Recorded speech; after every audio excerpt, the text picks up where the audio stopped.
शंकर भगवान की आराधना बृहस्पति भगवान ने काशी में करी।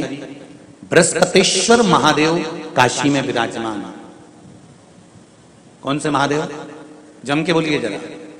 बृहस्पतेश्वर महादेव काशी में विराजमान है। जो अंगूठी में पुखराज नहीं पहन सकते, जिनकी भाग्य रेखा उल्टी चल रही हो, बृहस्पति चमक ही नहीं रहा हो, जिस काम में हाथ डालते हैं वो काम पूरा ही नहीं होता हो, तो एक बार काशी जाना, बृहस्पतेश्वर महादेव का स्पर्श करना, उनका अभिषेक पूजन करना और उनका स्पर्श कर कर एक बेलपत्र ब्राह्मण देवता से मांग कर लेकर आ जाना कि इन बृहस्पतेश्वर महादेव से मुझे एक बेलपत्र दे दो। तुम्हें पुखराज पहना कि नहीं पहना, हीरा रतन माणिक पहना कि नहीं पहना, वो बेलपत्र इतना चमत्कार कर देगी कि जिंदगी में कभी संपदा की कमी आएगी ही नहीं। अगर बृहस्पति नहीं चमके तो बृहस्पतेश्वर महादेव, जहां पर बैठकर बृहस्पति भगवान ने शंकर भगवान की आराधना करी है, रोज गंगा जल जाना, गंगा जल लेकर आना, शिव जी की आराधना करना, एक शिवलिंग का निर्माण करा, उसकी आराधना में बृहस्पति भगवान डूब गए, उसकी आराधना में बृहस्पति महाराज निरंतर लगे रहे। और इतनी आराधना बृहस्पति महाराज ने करी, इतनी आराधना करी बृहस्पति महाराज ने कि शंकर भगवान सामने प्रकट हो गए। मांगो बृहस्पति, तुमको क्या चाहिए? कुछ नहीं, केवल आपका भजन। नाम रख दिया, तुम्हारा नाम बृहस्पति रहेगा। बृहस्पति भगवान का एक नाम बृहस्पति भी रख दिया और तुम साधारण नहीं रहोगे। तुमने मेरी आराधना करी है तो देवताओं के गुरु बनकर विराजमान होगे। गोली और बोली दो चीजें अलग अलग है। जम के बोलो क्या क्या चीज? एक बंदूक से निकली हुई गोली, एक मुख से निकली हुई बोली, ये दोनों अलग है पर दोनों का काम एक ही है।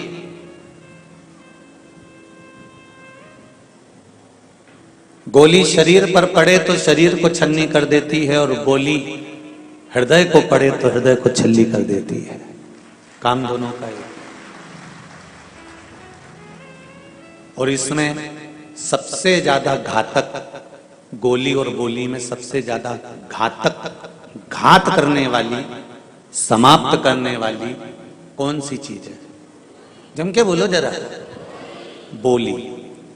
गोली से तो व्यक्ति के शरीर को केवल छन्नी करा जा सकता है और गोली लग भी जाए तो बाद में बचा भी जा सकता है, पर बोली जब छन्नी करती है तो इस हृदय देती है। बचपन में अगर किसी ने कुछ बोल दिया, जवानी में कुछ बोल दिया, तो मरते दम तक वो निशानी इस हृदय में रह जाती है कि उसने मुझे ये ताना दिया था। ये बोली है।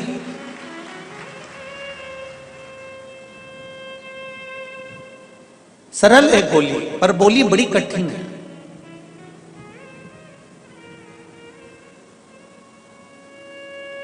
इसीलिए शायद कहते हैं वाणी ऐसी बोलिए जो वाणी ऐसी बोलिए जो दिल का मन का आपा खोए। पर आज के जमाने में वाणी ऐसी बोलिए जो जम के झगड़ा होए, पर उससे मत बोलिए जो तुमसे तगड़ा होए। वाणी, गोली और बोली में अंतर है। बस गोली शरीर को छन्नी करती है और बोली आत्मा को छन्नी कर देती है। कई बार बहू अच्छा काम करती है, सास अच्छा काम करती है, रिश्तेदार अच्छा काम करते हैं, पर एक शब्द उनके मुख से ऐसा निकल जाता है कि पूरे महीने अच्छा काम करा, और एक शब्द ऐसा निकला जो सब करे धरे पर पानी फेर गया।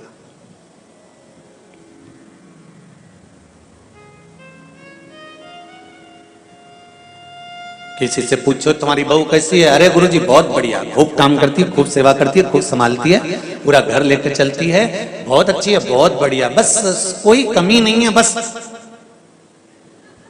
एक ही कमी रह गई, बाकी जीवन की कमी रह गई, उसकी वाणी। जब वो बोलती है ना तो फिर ऐसा लगता है कि कहाँ बहुत बहुत आफत हो गई। थोड़ा सा बोलती है पर करे धरे पर पानी फेर लेती है। अर्थात किसी के हृदय को चोट पहुंचा देना ये वाणी ही तो कर रही है।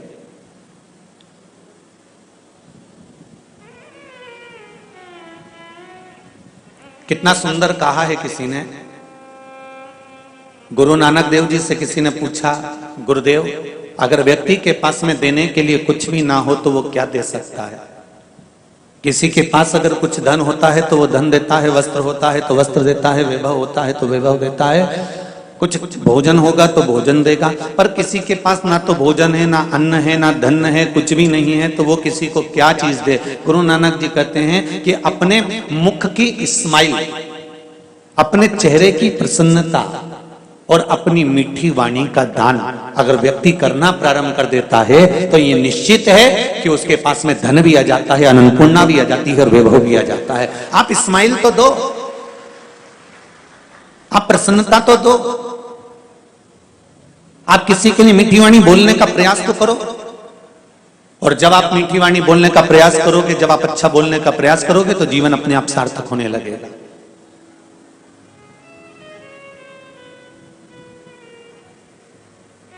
हम नहीं दे पाते, धन दिया, वैभव दिया, सत्ता दी, सब कुछ दिया, पर श्रेष्ठता नहीं दे पाते।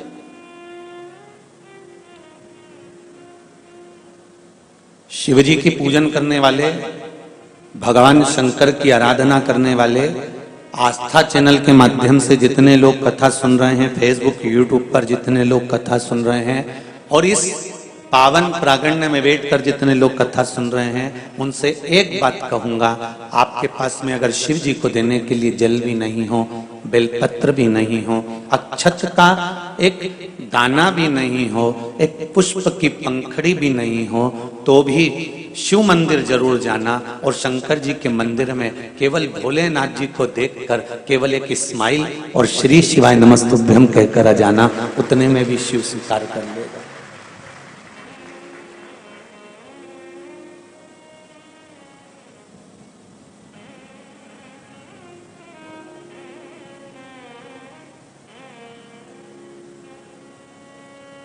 हमारे पास में भगवान स्वयं कहते हैं, जो मैंने तुझे दिया है वो मुझे तू दे।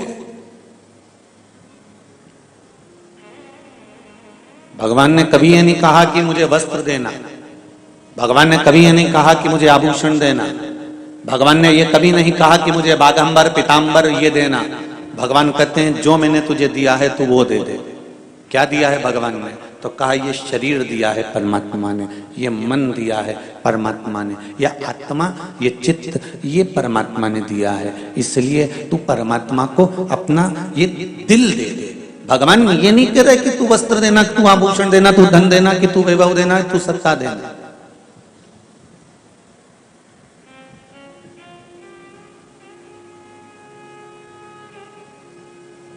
एक पत्र आया है, कोई इंदौर की है,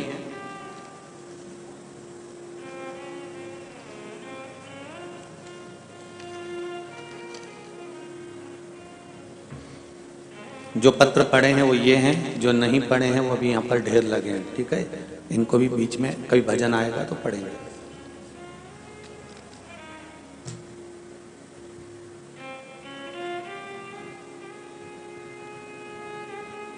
अमृता विजय जी तिवारी, इंदौर मध्य प्रदेश से आई हैं। कहीं हैं? आप ही हैं? दोनों हाथ हिला दो एक बार। हर हर महादेव। भगवान शिव की कृपा ऐसी हुई है गुरुदेव, मेरी शादी को 15 साल हो गए, फिर भी खुद का मकान का काम पूर्ण नहीं था। पशुपतिनाथ का व्रत मैंने किया और माँ ने पूर्ण रूप से व्रत किया। तीसरे ही सोमवार को हमारे मकान का काम बाबा की कृपा से पूर्ण हुआ। गुरुदेव, चौथे सोमवार को हमें पता चला कि मेरी भतीजी के, प्रेमा तिवारी के 5 वर्ष की है, उसके दिल में छेद है और डॉक्टर ने ऑपरेशन का बोला है। ऑपरेशन के लिए हम लोग हैदराबाद आए हुए हैं। तब बाबा पे विश्वास रखकर शिव महापुराण की कथा सुनने के लिए यहाँ बैठे हैं।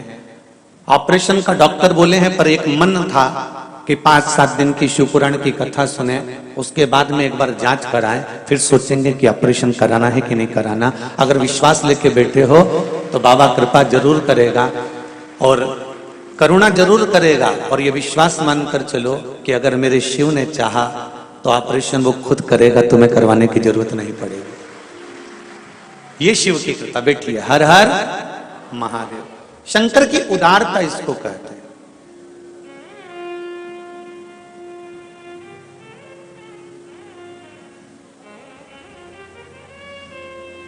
ऑपरेशन ये इंदौर में भी करा सकते थे, पर इन्होंने हैदराबाद इसलिए चुना, शिव महापुराण की कथा भी इंदौर में नहीं है, यहां कथा हो रही है तो कथा भी सुनेंगे और ऑपरेशन का तारीख भी लिया। जो करेगा बाबा करेगा, उसके भरोसे पर छोड़ दिया। जाने से पहले मेरा बहन आपसे निवेदन जरूर है, ऑपरेशन कराने से पहले जब शिव पोथी की एक बेलपत्र मिल जाए तो उस बेलपत्र को खिलाकर उस डॉक्टर के पास जिसने ऑपरेशन की तारीख दी है उससे एक बार जांच जरूर कराना। मुझे विश्वास है अगली जब कथा सागर में 3 तारीख से चालू होगी तो मुझे पत्र जरूर आएगा कि ऑपरेशन आगे बढ़ दिया गया है। इतना विश्वास मैं अपने शंकर पर करता हूं, ये भरोसा है मुझे मेरे शिव पर। जब कैंसर जैसे मरीजों को ठीक कर सकता है, डायलिसिस चलने वालों की किडनी और लीवर ठीक कर सकता है, केवल 1 लोटा जल सारी समस्या का हल। हमारे पास में ना तो कोई छल है, ना कोई दिखावा, ना कोई हमारे पास विद्या है, ना तंत्र है, ना मंत्र है। हम तो केवल इतना जानते हैं कि 1 लोटा जल चढ़ाकर पंडित प्रदीप मिश्रा इस व्यासपीठ पर बैठ सकता है, तो 1 लोटा जल चढ़ाकर तुम भी शिव की गोद में बैठ सकते हो। इतना विश्वास जरूर है। भरोसा रखो मेरे शिव पर और पूर्ण रखो, डूबने नहीं देगा। एक पत्र बड़ा सुंदर किसी ने लिखा, वो भी देख लीजिए।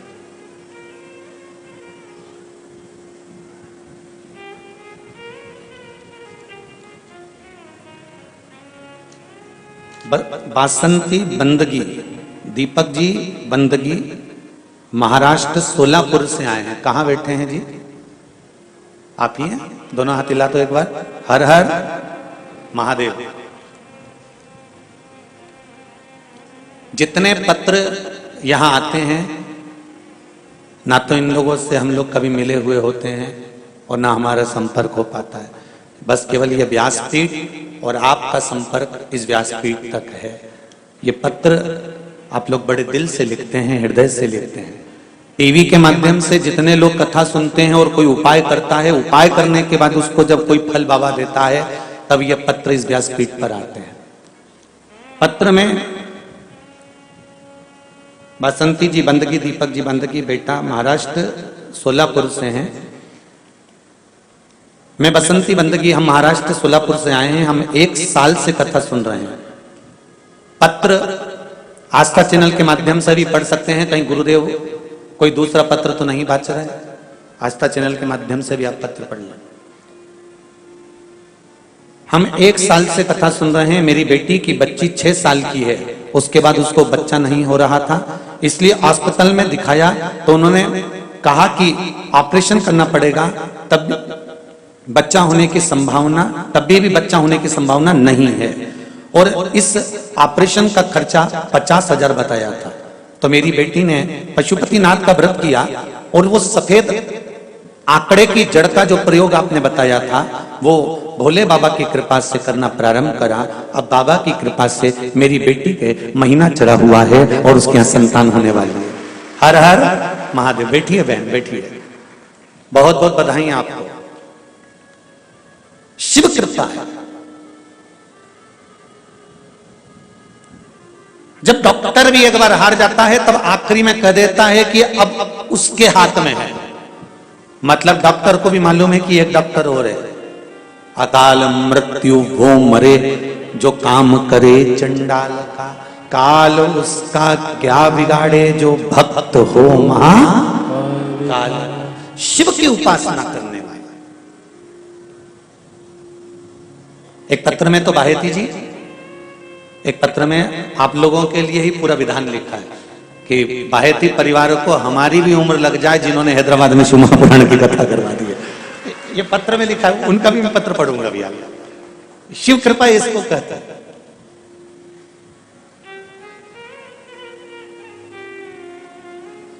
मैंने तेरे ही भरोसे ओ बाबा, तेरे ही भरोसे हवा बिच उड़ती जावांगी, बाबा डोर हतो छठी नामे कटी जाऊंगी।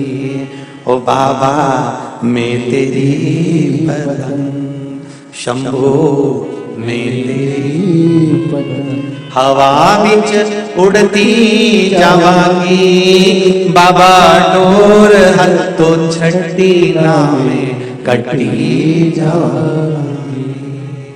जो कट गई ना सतगुरु, भोलेनाथ अगर तूने छोड़ दिया और कट गई ना, जो कट गई ना सतगुरु तो मैं लुटी जावांगी। बाबा डोर हतो छठी नामे कटी जावांगी। तूने पकड़ रखा है इसलिए मैं उड़ रही हूं, तेरी कृपा है तो आगे बढ़ रही हूं।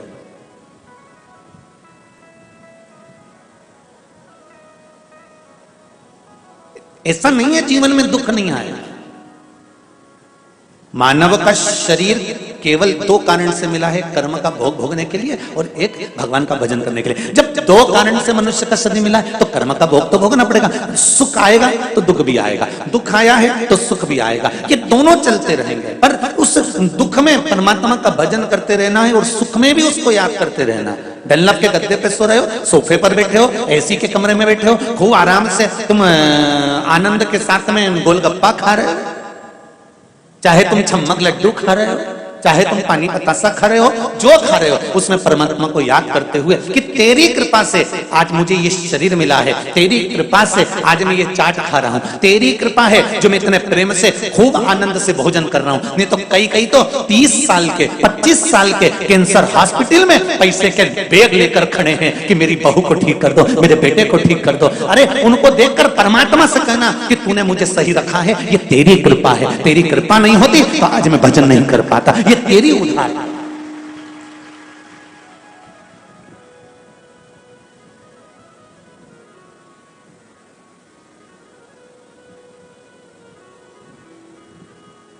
एक बेलपत्री के बल पर लोग अपने स्वास्थ्य को ठीक कर रहे हैं, एक लोटा जल के बल पर लोग अपने स्वास्थ्य को ठीक कर रहे हैं।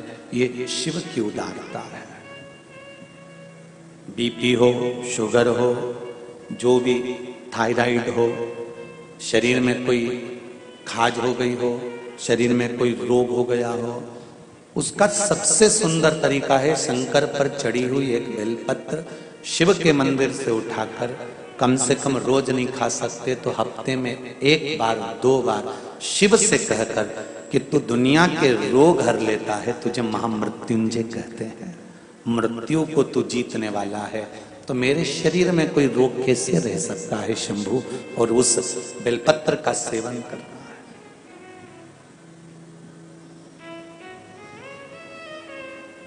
नहीं खा सकते तो उसके मंदिर के द्वार पर भी जाकर उसको शीश नवाओगे, उतने में भी सुख है।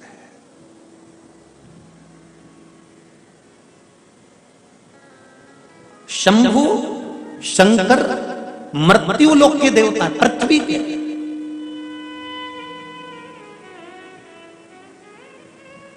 जो पृथ्वी से जुड़ा हुआ होता है उसका अगर हमने आदर करना चालू कर दिया, उसका सम्मान करना चालू कर दिया, तो आप रूप आपको भी आदर मिलना, सम्मान मिलना चालू हो जाता है। चलो एक बात बताओ, एक दिन हाथ ने पैर से पूछा कि पैर ये तो बता, सारी दुनिया के लोग सिर तेरे ही पांव में क्यों झुकाते हैं, कभी कोई सिर हाथ पे क्यों नहीं झुकाता? हैदराबाद में किसी को देखा तुमने कि सिर हाथ पे झुकाया? किसी ने सिर पे झुकाया, किसी ने सिर हृदय पर झुकाया हो? नहीं, सिर झुकता है तो चरण में झुकता है, सिर झुकता है तो पैर पर झुकता है, सिर झुकता है तो पांव पर झुकता है, सिर कभी हाथ पर नहीं झुकता। तो पैर ने हाथ से कहा कि मैं जमीन पकड़ कर चलता हूं, इसलिए दुनिया के लोग मुझे सिर नवा कर जाते हैं। मैं जमीन नहीं छोड़ता, मैं भूमि नहीं छोड़ता। आप कितने भी करोड़पति बन जाओ, कितने भी धनपति बन जाओ, तुम्हारे पास में कितनी भी धन आ जाए, कितनी भी संपदा आ जाए, कितना भी वैभव आ जाए, कितने भी दौलत तुम्हारे घर में आ जाए, कितनी भी संपदा तुम्हारे घर में आ जाए, कितना भी वैभव तुम्हारे घर में आ जाए, करोड़ों की संपदा तुम्हारे घर में आ जाए, पर तुम जमीन मत छोड़ना, ये मत उड़ने लगना कि मैं बहुत पैसे वाला हो गया, मैं बहुत धनपति बन गया, मैं बहुत वैभवपति बन गया। जिस दिन तुमने जमीन छोड़ दी उस दिन तुमको कोई नमन नहीं करेगा, तुमको हृदय से कोई ध्याएगा नहीं, तुम्हें हृदय से कोई याद नहीं करेगा। भूमि को पकड़ कर चलोगे तो तुम्हें लोग याद करते रहेंगे कि हाँ ये व्यक्ति है, ये जीवन का सुख है।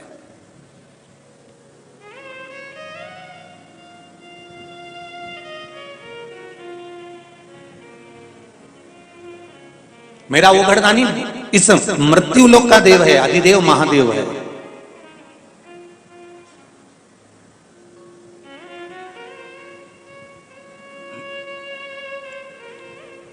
दुख केवल धन और वैभव का नहीं, कई बार तो दुख हमको भी हो जाता है। जब किसी लड़के को देखो तो उस लड़के की जब शादी होती है और वो दुल्हन के साथ जब गार्डन में और लॉन में और शादी के स्टेज पे जब वो प्रवेश करता है पत्नी के साथ, और क्या डीजे पर गाना बजता है, अजीबो शहंशाह, यही गाना बजता ना, क्या है उसकी धुन?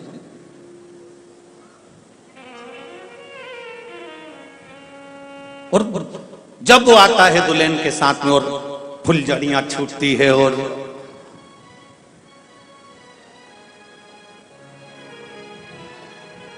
कहे अजीबो गरीब शहंशाह, और क्या धूम धड़ाके से शहंशाह पधारा। दुख कब होता है?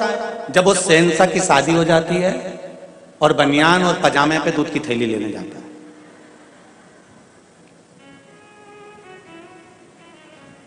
तब हृदय में दुख होता है। अभी 20 दिन पहले तो अजीब हो गई, शहंशाह बन रहा था, अभी कितनी शान से शादी करी थी और बनियान पजामे पे पानी भर रहा है, दूध की थैली लेकर आ रहा है।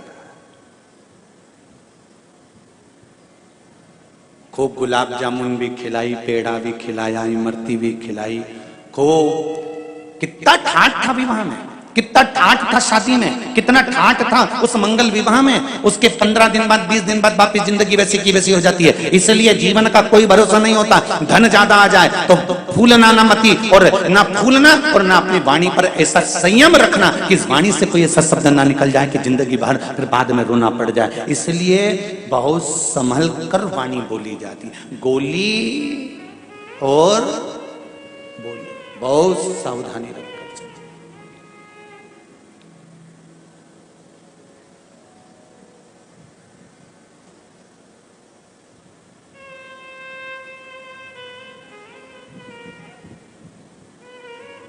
आपकी वाणी में अगर संयम है, धन के वैभव से आप ये ना सोच रहे हैं कि बहुत बहुत वैभव मिल गया तो आपको बहुत आनंद के, ना ना ना ना। भगवान अगर धन देता है तो परीक्षा करने के लिए देता है, भगवान धन वापिस लेता है तो परीक्षा करने के लिए लेता है। उसको मालूम है क्या करना है उसको।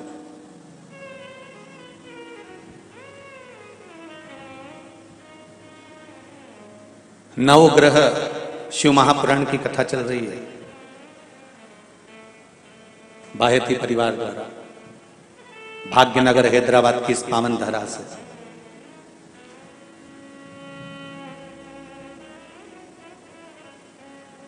अभिमान तो राजा देवराज इंद्र को भी आ गया था।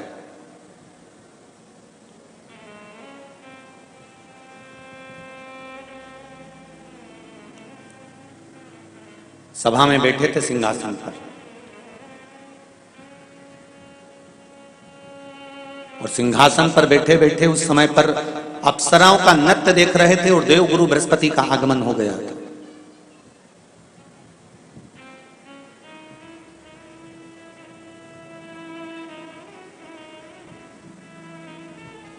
अंगिरा ऋषि के पुत्र हैं देवगुरु बृहस्पति। देवगुरु बृहस्पति की माता का नाम है सुरूपा। क्या नाम है? सुरूपा। बृहस्पति भगवान के पिता का नाम है अंगिरा ऋषि और माता है सुरूपा। जिनके घर में देवगुरु बृहस्पति का आगमन हुआ है, प्राप्ति हुई है। स्वरूपा गंगा जी के जल से कंकर उठाकर उस कंकर को हथेली पर रखकर शिव के उस स्वरूप को गंगा का जल समर्पित करती थी।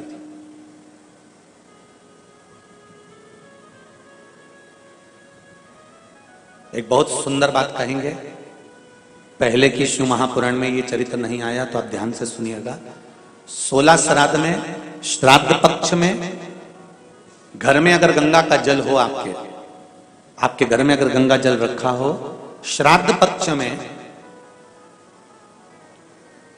तुलसी के क्यारे के पास में एक छोटी सी कटोरी रखकर घर का कोई भी व्यक्ति, चाहे महिला हो, पुरुष हो, पुत्रवधू हो, बच्चे हों, कोई भी हथेली में गंगा जल लेकर अपने पूर्वजों का स्मरण कर और वो गंगा जल काशी विश्वनाथ के नाम से अपने पूर्वजों का नाम लेकर वो कटोरी में अगर 5 बार या 7 बार छोड़ देता है तो उसके पूर्वजों को पिंडदान और तर्पण की जरूरत नहीं पड़ती, उनको मोक्ष प्राप्त हो जाता है। अगर आपके घर में गंगा जल रखा हुआ हो तो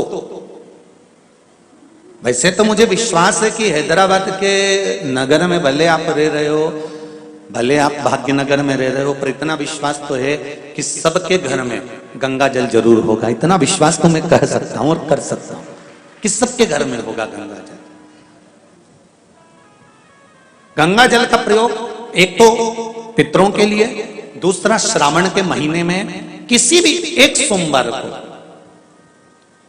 अगर व्यापार नहीं चल रहा है, नौकरी नहीं मिल रही है, तो कोई तकलीफ आ रही है, तो कोई कष्ट आ रहा है, कोई रोग बढ़ रहा है, डॉक्टर से ऐसा लग रहा है कि ये बड़ी बीमारी बताने वाला है, शरीर में कोई गांठ पड़ गई है और वो जांच के लिए गई है, तो बिल्कुल श्रावण के महीने में किसी भी एक सोमवार को गंगा जल लेकर जाइए शिव मंदिर में। शंकर जी के मंदिर में थोड़ा सा गंगा जल नंदी को समर्पित कर कर, थोड़ा अशोक सुंदरी को समर्पित कर कर, थोड़ा गणेश और कार्तिकेय को समर्पित कर कर, थोड़ा सा गंगा जल जया, विषहरा, शामरीबारी, दौतली और देव को समर्पित कर कर, थोड़ा सा गंगा जल शिवलिंग पर समर्पित कर दो। उस गंगा जल को वापिस झेल कर लेकर आओ। 3 दिन तक लगातार उस गंगा जल को पीना प्रारंभ करो। उसके बाद जांच के लिए आप कहीं पर भी जाइए, बाबा कृपा जरूर करेगा, ये निश्चित था। उस गंगा जल की प्रधानता, उस गंगा जल का एक गौ माता, गौ, गंगा और संत, ब्राह्मण, साधु, सन्यासी, सात्वित्ववान नारी, कन्या, स्त्री, इनका जो महत्व है उसको जान गए तो जिंदगी सार्थक हो।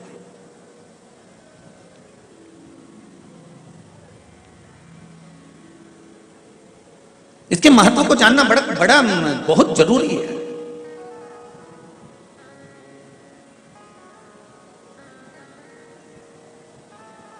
महाराज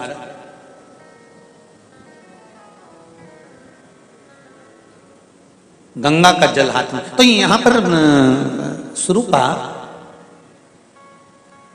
बृहस्पति महाराज की माता जी हाथ में कंकर रखती हैं गंगा नदी का, गंगा जल का, और हाथ की अंजलि में गंगा जल लेकर उस कंकर पर शिव मानकर जल समर्पित करती हैं। संतान जो हुई, जो पुत्र हुआ, वो भी शंकर का भक्त हुआ, शिव का भक्त।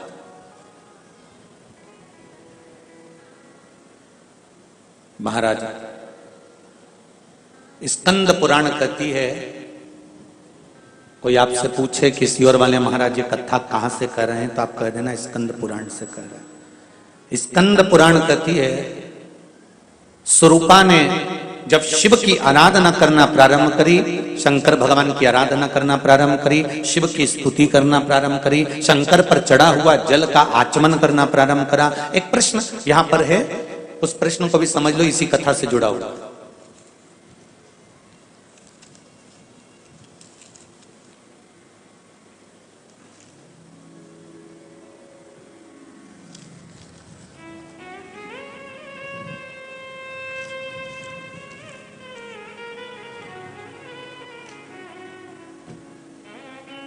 नाम नहीं लिखा है पर प्रश्न अच्छे हैं। हर हर महादेव, घर घर महादेव लिखा है उन्होंने, नाम नहीं लिखा है। जिनने पत्र लिखा हो, कुछ प्रश्न हैं इसमें, 1 2 3 4 5 प्रश्न है। जिसने लिखा हो वो खड़े होकर हाथ हिला सकते हैं। 5 प्रश्न हैं इसमें। यदि किसी को 2 रुद्राक्ष प्राप्त हो जाते हैं तो क्या एक रुद्राक्ष किसी मित्र, रिश्तेदार आदि को दे सकते हैं? जिसने पत्र लिखा है वो खड़े होकर अपना हाथ हिला सकते हैं।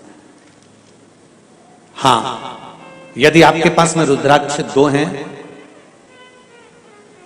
और वो रुद्राक्ष सिद्ध करे हुए हैं, सिद्ध करने का मतलब यह है कि भगवान शंकर को समर्पित कर कर रुद्राष्टाध्यायी द्वारा भगवान शंकर का अभिषेक पूजन कर कर उस रुद्राक्ष को विधि विधान के अनुसार शहद घृत से लिप्त कर कर शंकर भगवान के शिवलिंग पर स्वीकृत कर कर अशोक सुंदरी वाली स्थान से उठाकर जया विषहरा सामरी वारी को समर्पित कर कर अगर वो रुद्राक्ष सिद्ध किया गया है तो वो रुद्राक्ष आप अपने रिश्तेदारों को भी दे सकते हो, उसको धारण करा सकते हो।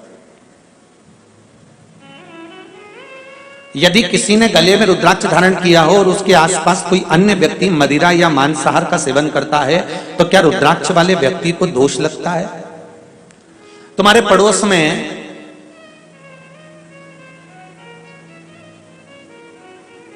कोई गलत काम कर देगा तो क्या तुम पर दोष लगेगा? अरे जम के बोलते जाओ, लगेगा नहीं। जिस व्यक्ति ने गलत काम किया, जिस व्यक्ति के गलत कर्म वो कर रहा है तो दोष उसको लग रहा, दोष तुम्हें नहीं लग रहा। तुम्हारे रुद्राक्ष पहनने का फल तो ये होता है कि रुद्राक्ष अगर हमने धारण किया है तो वो रुद्राक्ष धारण करने से हमारे शरीर में अगर नेगेटिव कोई ऊर्जा आ रही है तो वो भी समाप्त होकर वापस पॉजिटिव में बदल जाती है। ये रुद्राक्ष की महत्वता, ये रुद्राक्ष की मूलता।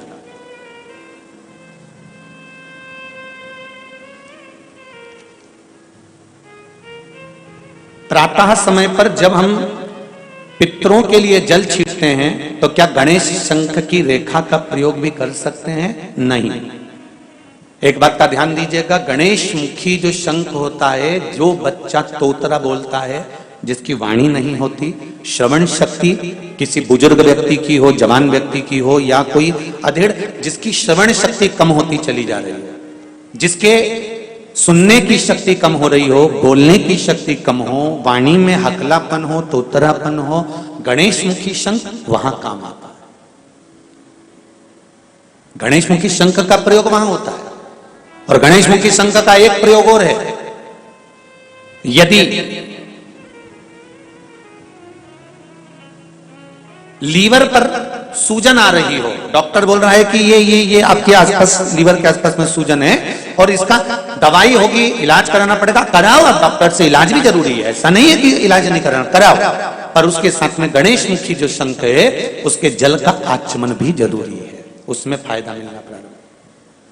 पर होना चाहिए गणेश मुखी शंख। शंख की भी बड़ी विधानता है साहब। एक राक्षस मुखी शंख होता है, जो राक्षस वृत्ति शंख होता है। वो राक्षस वृत्ति शंख अगर घर के अंदर रहता है तो जरा सा कपड़ा पड़ा है तो उसके पीछे विवाद हो जाता है, पानी गिर गया तो विवाद, 5 मिनट बहू लेट उठकर आई तो विवाद, भोजन में कुछ त्रुटि हो गई तो विवाद, भाई भाई में कोई क्लेश हो गया, जरा सी बात हो गई तो विवाद, देवरानी जेठानी में, इसको कहते हैं राक्षसी शंख की महत्वता। वो शंख जब तक घर के अंदर रहता है तब तक वो आपको अशुद्धता का भाव देता ही रहता है। समझ में नहीं आता, हमने पत्रिका भी दिखाई, हमने वास्तु शास्त्रियों को भी दिखाया, हमने नारायण नाग बलि भी करवाया, हमने कालसर्प दोष भी करवाया, हमने वास्तु पूजन भी करवाया, हमने सारी पूजन करवाई, उसके बाद भी घर में शांति क्यों नहीं है? तो मतलब पूजन वाले स्थान पर कोई शंख ऐसा रखा हुआ है जिस शंख के कारण हमें दोष लग रहा है। हम सब कुछ बदल दिए पर पूजन के स्थान पर हमने नहीं देखा कि हमने क्या चीज ऐसी रखी है जिससे हमको तकलीफ हो रही है। चलो और सरल भाषा में समझ जाइए, डॉक्टर के पास जाते हो तो डॉक्टर को कहोगे कि मेरे को पेट दुख रहा है, तो डॉक्टर पेट दुखने की अकेले की गोली देगा क्या तुमको? जम के बोलो जरा, जितने लोग भी बैठे, केवल पेट दुखने की गोली देगा क्या? नहीं, पेट दुखने के साथ में वो 3-4 गोली जरूर लिख कर देगा कि इसका साइड इफेक्ट इस पर ना हो, इससे इसको लॉक करूंगा, इससे एसिडिटी ना हो, इससे ये परेशानी। 3 या 4 तरह की गोली डॉक्टर लिख देता है। सिर दुखा, उसने 3-4 गोली दी, बीपी गड़बड़ हुआ, उसने दिया कि ये ले लेना भैया, जब बीपी लेवल पर जाएगा तब 1 गोली पर लगकर छोड़ देंगे, फिर 1 गोली लेते रहना। उसी तरह हमारे जीवन में भी हम जो पाठ कर रहे हैं, हम जो पूजन कर रहे हैं, हम जो अर्चना कर रहे हैं, हम जो चाकरी कर रहे हैं, हम जो स्मरण कर रहे हैं, उसमें क्या पाठ हम कर रहे हैं, हम क्या स्मरण कर रहे हैं? उस पूजन वाले स्थान पर कोई कमी तो नहीं है हमारे? आप आए नहीं और सुबह हो गई, मेरी पूजा की थाली धरी की धरी रह गई। क्यों धरी रह गई? क्यों नहीं आए? मीरा ने बुलाया, भगवान आए। कर्मा ने बुलाया, भगवान आए। नामदेव जी ने बुलाया, भगवान आए। तुकाराम जी ने बुलाया, भगवान आए। तो हम भी तो रोज बुलाते हैं, एक लोटा पानी लेकर जाते हैं, फिर भगवान क्यों नहीं सुनते? कुछ कमी है हम, वो कमी को हमें छाटना। सीढ़ियां बदल दी, वास्तु के हिसाब से मकान बना लिया, फ्लैट बना लिया, व्यापार भी अच्छा चल रहा है, पैसा भी आ रहा है, फिर घर में शांति क्यों नहीं है? 4 लोग खाने वाले, सास है, ससुर है, बहू है, बेटा है, उनकी छोरा छोरी है, फिर शांति कहां गई? कोई कारण हो सकता। उस समय पर गंगा जल का प्रयोग करिए। गंगा जल का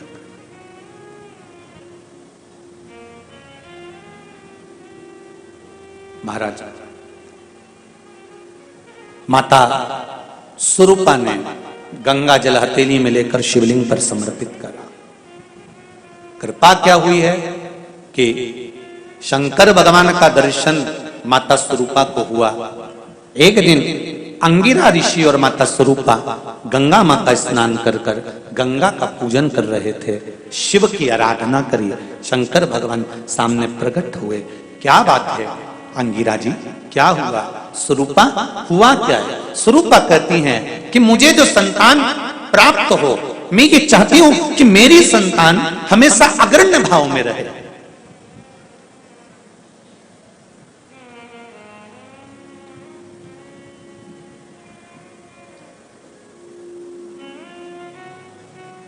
दुनिया में केवल एक मां और एक बेटा, ये दोनों ऐसे होते हैं। बेटे की निगाह में मां हमेशा सुंदर होती है, और बेटे की निगाह में मां सुंदर है और माता की निगाह में बेटा सुंदर है। वो तो जब बेटे की शादी करना रहती है तब मां बेटे की बुद्धि घुमाती है, तब कहती है तेरे से ज्यादा अच्छी है लड़की, अभी भी कह रही हूं पक्का कर ले। नहीं तो ये कभी जिंदगी में किसी के सामने नहीं कहती कि मेरा बेटा बुरा है, केवल उसकी शादी करते समय बेटे को कहती है वो लड़की तेरे से ज्यादा अच्छी है। नहीं तो हमेशा मां कहती है मेरा बेटा दमदार, मेरा बेटा सुंदर, मेरा बेटा विद्वान, मेरा बेटा ज्ञानवान। एक छोटा सा बच्चा मेले में मां का हाथ पकड़कर जा रहा था। कहीं मेले में कहीं बंदर का नृत्य देखते देखते छूट गया। मां ढूंढ रही है, बेटा भी ढूंढ रहा है, रो रहा है। पुलिस वाले आ गए, बच्चे को पकड़ा, लेकर गए, उसको समझाया, मेले में आए, अनाउंस करा, पूछा तुम्हें तुम्हारी माता का नाम मालूम है? नहीं मालूम। पिताजी का नाम नहीं मालूम। तुम्हारी माँ कैसी लगती है? बहुत सुंदर है मेरी माँ, बहुत सुंदर है। हाँ, अनाउंस करा गया। उस बच्चे को ले जाकर माताओं को दिखाया गया। वो माँ नहीं मिली, शाम हो गई। तब शाम के समय पर माँ सामने से आ रही थी। बच्चा गया और माँ के गले लग गया। माँ के गले लगा तो क्या देखा उन पुलिस वालों ने कि उसकी माँ का जो चेहरा था एकदम काला था, एकदम काला। उसकी माँ एकदम काली थी, एकदम काला चेहरा, भयंकर उसका स्वरूप लग रहा था। और बच्चा उसकी गोदी में जाकर चिपक लग गया, माता के हृदय से लग गया, रोने लगा। इतने में तुरंत पुलिस वालों ने कहा तू तो कहता था तेरी माँ बड़ी सुंदर है। यही तो मेरी माँ है। बच्चे की निगाह में माँ कैसी भी हो, माँ हमेशा सुंदर होती है। और माँ की निगाह में बेटा कैसा भी हो, वो हमेशा सुंदर ही होता है। वो हमेशा सुंदर, वो हमेशा एक ही बात कहती है, मेरा बेटा तो चंदा है, मेरा बेटा तो सूरज है।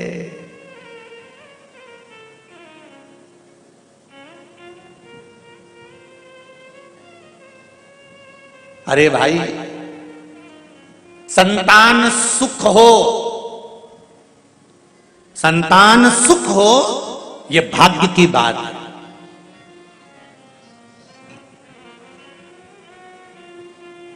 संतान सुख हो यह भाग्य की बात है, पर संतान से सुख हो यह सौभाग्य की बात है।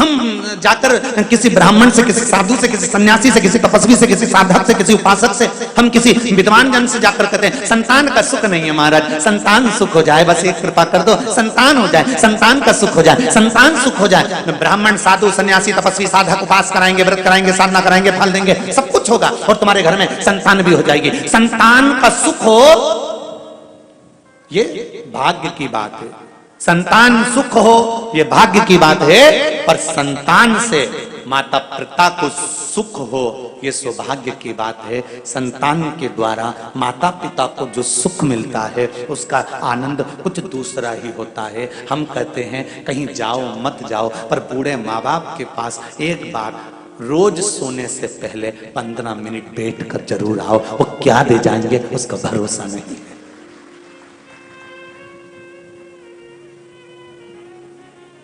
ना बेटों को फुर्सत है, ना बहुओं को फुर्सत है।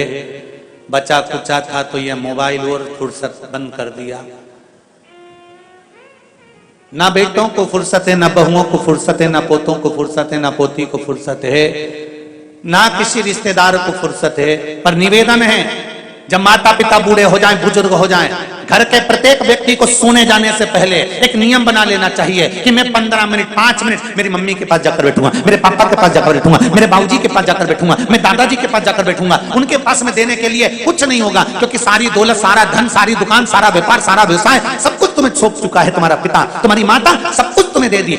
लाकर में चाबी भी लगाने तुम जाते हो, अलमारी खोलने तुम जाते हो, चाबी लगाने तुम जाते हो, सब कुछ माता पिता ने तुमको दे दिया। अब एक काम करो, तुम्हारे माता पिता के पास में धन भले नहीं होगा, वैभव भले ना होगा, पर रोज प्रतिदिन सोने से पहले अगर 10 मिनट तुम माता पिता के पास जाकर बैठोगे तो ये शिव महापुराण की कथा कहती है कि वो धन भले नहीं देगा, पर दिल से जाते जाते आशीर्वाद दे दिया तो जीवन सार्थक हो जाएगा।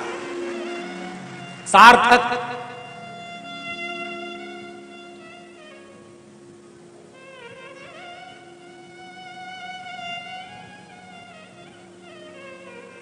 नहीं तो बड़ा विचित्र जीवन है जी। बेटी एडीलैंड में, बेटिया है न्यूयॉर्क, और ब्राइट बच्चों के लिए हुआ बुढ़ापा डार्क। ओ काका क्या करोगे, ये रुपया कहाँ धरोगे, ओ काका क्या करोगे, ये रुपया कहाँ धरोगे, कहाँ धरोगे इस धन?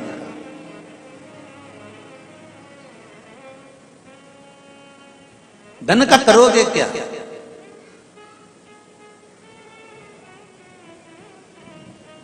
एक बात हम हमेशा कहते हैं, दुनिया की सारी मिठाई एक तरफ रख दो और छोटे बच्चे के लिए माता का स्तनपान एक तरफ रख दो। बच्चे को वो मिठाई में सुख नहीं होगा जो माता के स्तनपान में सुख होगा, माता के स्तनपान में जो सुख होगा।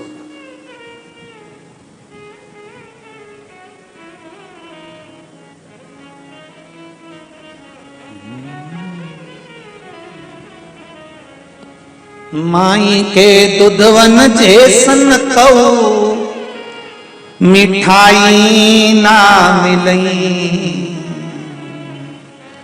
माई के दुधवन जैसन कऊ मिठाई ना मिलई। सब कुछ मिल जाता है दुनिया में, माई ना मिलई। सब कुछ मिल जाता है दुनिया में, माई ना मिलई। खुद गीले में सोती है, तुझे सूखे सुलाती, खुद भूखी रह जाती है, तुझे निवरा खिलाती। माई के आशीष जैसन कऊ, माई के आशीष जैसन को आशीष ना मिलई। सब कुछ मिल जाता है दुनिया में, माई ना मिलई। सब कुछ मिल जाता है दुनिया में, माई आज स्वरूपा कह रही है बाबा से, मुझे संतान हो तो वो हो जो बेभगवान हो। आप भी भगवान से प्रार्थना करना कि भोलेनाथ मुझे संतान दो, मना नहीं, संतान का सुख दो, मना नहीं, पर संतान ऐसी देना जो मुझे सुख दे, मेरे बुढ़ापे में मेरा साथ दे।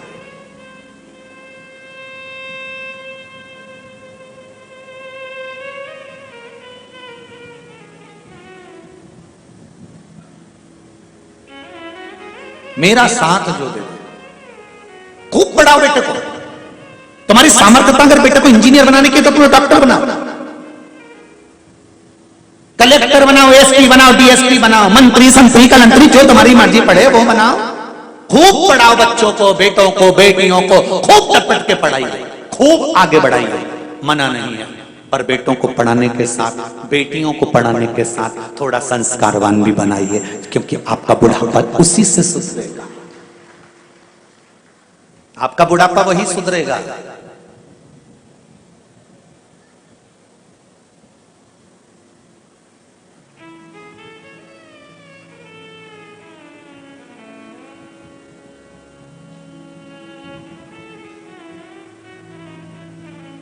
मेरा तो एक निवेदन रहा है, कोर्ट में भी, कोर्ट मैरिज में एक काम कर देना चाहिए।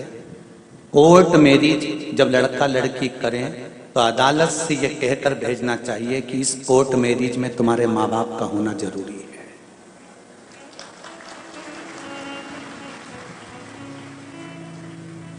बाप का घर कोई रेस्टोरेंट नहीं है कि 20 साल तक माँ बाप अपनी बेटी को पाल पोस कर बड़ा करें, 20 वर्ष तक माँ बाप अपनी बेटी को पढ़ाएं लिखाएं, करोड़ों का धन लगाएं, खूब सुंदर सुंदर आभूषण, रतन, माणिक, मोती, और माँ बाप उस बेटी को पाल पोस कर बड़ा करें, और 20 साल की जब बेटी हो जाए तो अपनी मन से कोर्ट पहुंचे और किसी के साथ में शादी कर कर चली जाए। माँ बाप का घर है, कोई रेस्टोरेंट या होटल नहीं है। इसलिए अदालत में हो जाना चाहिए कि कोर्ट मेरी जब होगी जब तुम्हारे माँ बाप होंगे जिन्होंने 20 साल तक तुम्हें पाल पोस कर बड़ा करा है।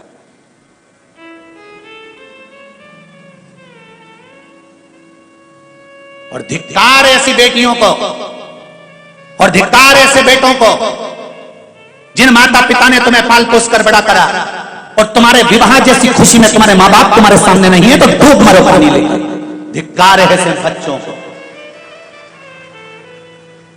क्या करना है ऐसा तुम्हारी खुशी में? तुम्हारे बुजुर्ग माता पिता ने जो 20 साल तक तुम्हें पढ़ाते हैं, 20 साल तक आगे बढ़ाते हैं, तुम्हें डॉक्टर, तुम्हें इंजीनियर, तुम्हारी नौकरी के लिए जब पहली नौकरी लगती है, मेरी बेटी पूना जा रही है, मेरी बेटी मुंबई जा रही है, मेरी बेटी हैदराबाद जा रही है, मेरी बेटी बेंगलोर जा रही है, मेरा बेटा वहां जा रहा है, अरे कितनी खुशी होती है उन बूढ़े माँ बाप से तो पूछो, जब उनके हृदय में आतिशबाजी होती है। और जब बेटी विवाह का समय आता है, माँ बाप अपने बेटी के लिए जब संबंध देखते हैं और बेटी कहती है मैं अपनी पसंद से करूंगी, तब उस बाप और उस माँ से पूछना कि उसके दिल के कितने टुकड़े हो जाते हैं। अरे तुम कितनी भी ऊंची पढ़ाई कर लो, कितना भी अच्छा कार्य कर लो, कितनी भी अच्छी जॉब कर लो, पर एक निवेदन है, बेटियां अपने माँ बाप से कहें पापा मैं भले कितने भी अच्छे कॉलेज में पढ़ लूंगी और कितने भी अच्छे पद पर पहुंच जाऊंगी, पर कन्यादान का मौका तो मैं अपने माँ और बाप को ही दूंगी, चाहे कुछ हो जाए। मैं अपने माता पिता को नरक नहीं भेज सकती। 94 तरह के नरक में एक नरक ऐसा होता है जिसमें जो माता पिता के घर में बेटी जन्म लेती है और वो कन्यादान नहीं करता तो बाप को 94 तरह का नरक भोगना पड़ता है। माता के शरीर में कीड़े पड़ने लगते हैं अगर वो कन्यादान नहीं करती। जिस बच्ची का जन्म देती है उस बच्ची का अगर कन्यादान नहीं होता, अगर माँ बाप अपनी बच्ची का कन्यादान नहीं कर पाते तो माँ बाप को भुगतना पड़ता है, और उसकी जवाबदारी बेटी और बेटों की होती है जो अपने माँ बाप से कहें कि हमारा कन्यादान करो, आप कन्यादान करो, आप ढूंढो लड़का, आप ढूंढ कर लाओ, मैं कहीं दूसरी जगह विवाह नहीं करूंगी, जहां मेरा बाबुल चाहेगा विवाह वही करूंगी। तब बाप का हृदय भी प्रसन्न चित्त हो जाता है। कहां भटक रहे हो?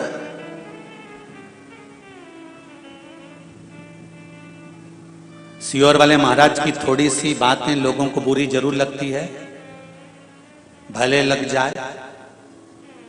एक बार कोरोना की वैक्सीन लगवा लोगे तो कोरोना अटैक नहीं करेगा। ये वही वैक्सीन है, थोड़ा सा लग गया तो जीवन की सार्थकता हो जाएगी। जीवन का आनंद प्राप्त हो जाए। बाप का घर है, पिता का घर है, ये होटल नहीं है। और उस पिता के घर का एक आनंद की अनुभूति सुख देने वाली है। स्वरूपा ने कहा कि मेरे घर में संतान हो, वो संतान वैभववान हो। मेरे घर में औलाद हो, वो औलाद वैभववान हो। और शिव जी ने कहा, स्वरूपा तेरे गर्भ से जो संतान होगी वो संतान कोई साधारण नहीं होगी। देवताओं का भी जो गुरु बनेगा वो बृहस्पति तेरे गर्भ से जन्म लेगा। तो क्यों चिंता करती है, वो बृहस्पति तेरे गर्भ से आया।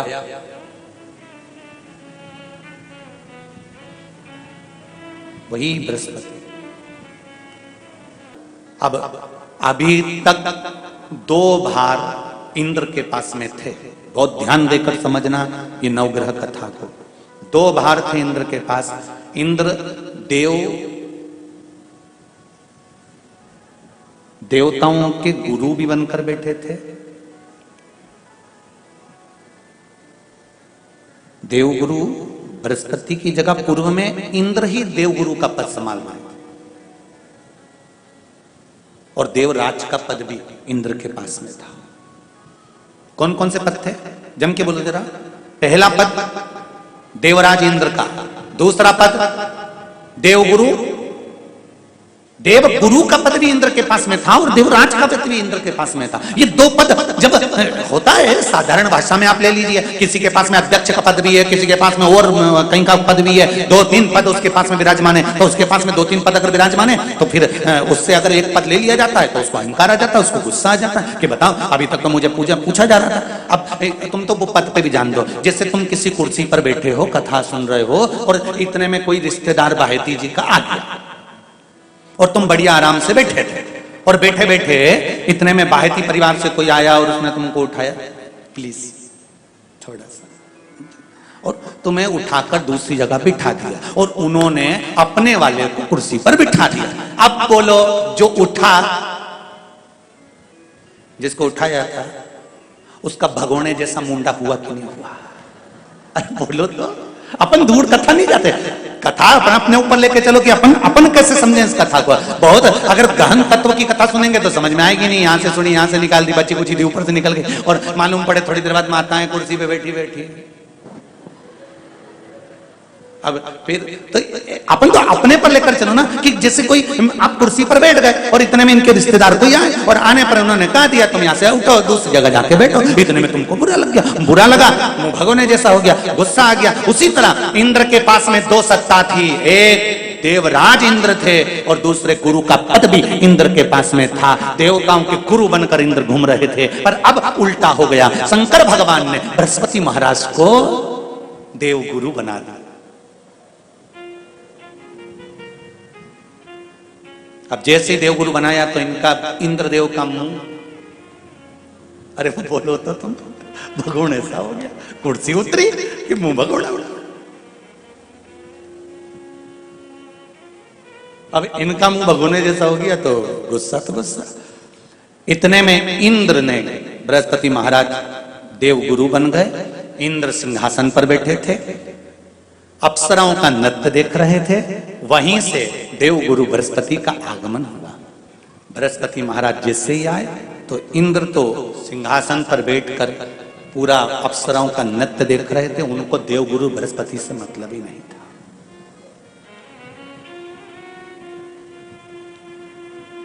कोई स्थान नहीं, कोई सम्मान नहीं, कोई आदर नहीं, कोई आदर नहीं। जिसको घर के बड़े बुजुर्ग सम्मान देते हैं, घर के बच्चों का भी फर्ज है कि उसका सम्मान बच्चे करें। सही है कि गलत है? घर के बुजुर्ग उसको सम्मान दे रहे हैं ना, घर के बड़े उसका सम्मान कर रहे हैं ना, तो घर के बच्चे कहते हैं नहीं वो तो हमारे लिए गलत सोचता है, हमेशा हमारे लिए अपशब्द बोलता है, हमेशा आड़ा टेढ़ा बोलता है। तो घर के बुजुर्ग कहते हैं तुम्हें क्या करना है, जब हम सम्मान दे रहे हैं तो तुम भी दो, हम आदर कर रहे हैं तो तुम भी करो।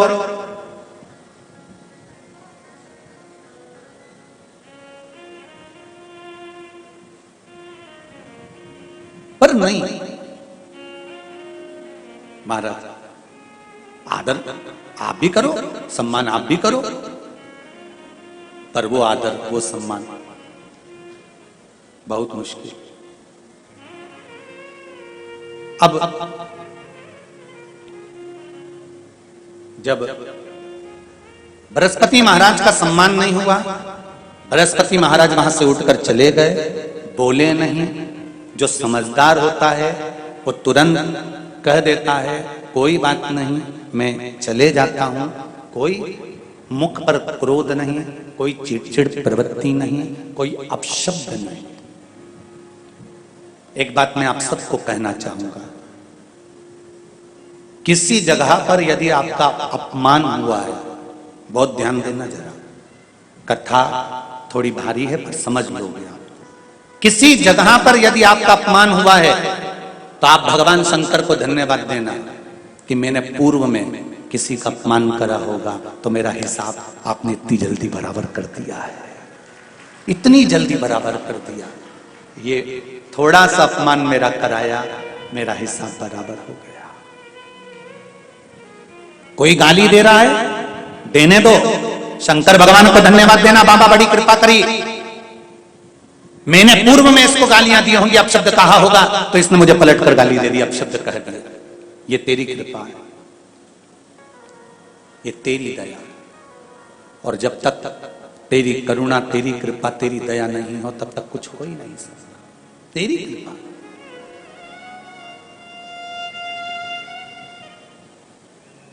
भगवान से कहो, हे देवाधिदेव महादेव, मैं ये नहीं कहता कि मुझे रोने मत देना, क्योंकि कर्म का भोग तो मुझे भोगना पड़ेगा। देवाधिदेव महादेव से कहो, हे देवाधिदेव महादेव, मैं ये नहीं कहता कि मुझे रोने मत देना, पर इतना जरूर कहता हूं, तेरे सिवा किसी दूसरे के आगे झुकने मत देना, बस इतनी कृपा कर। मैं ये नहीं कहता कि मुझे रोने मत देना, बस तुझसे निवेदन है कि केवल तेरे दरबार के अलावा किसी दूसरी जगह पर मुझे झुकने मत देना, क्योंकि मैं जानता हूं अगर तू मुझे अपना समझता है, झुकने नहीं दे सकता तो फिर रोने भी नहीं देगा, ये मेरा विश्वास कहता है। तू रोने भी नहीं देगा। एक पत्र में कहा है, देखिए,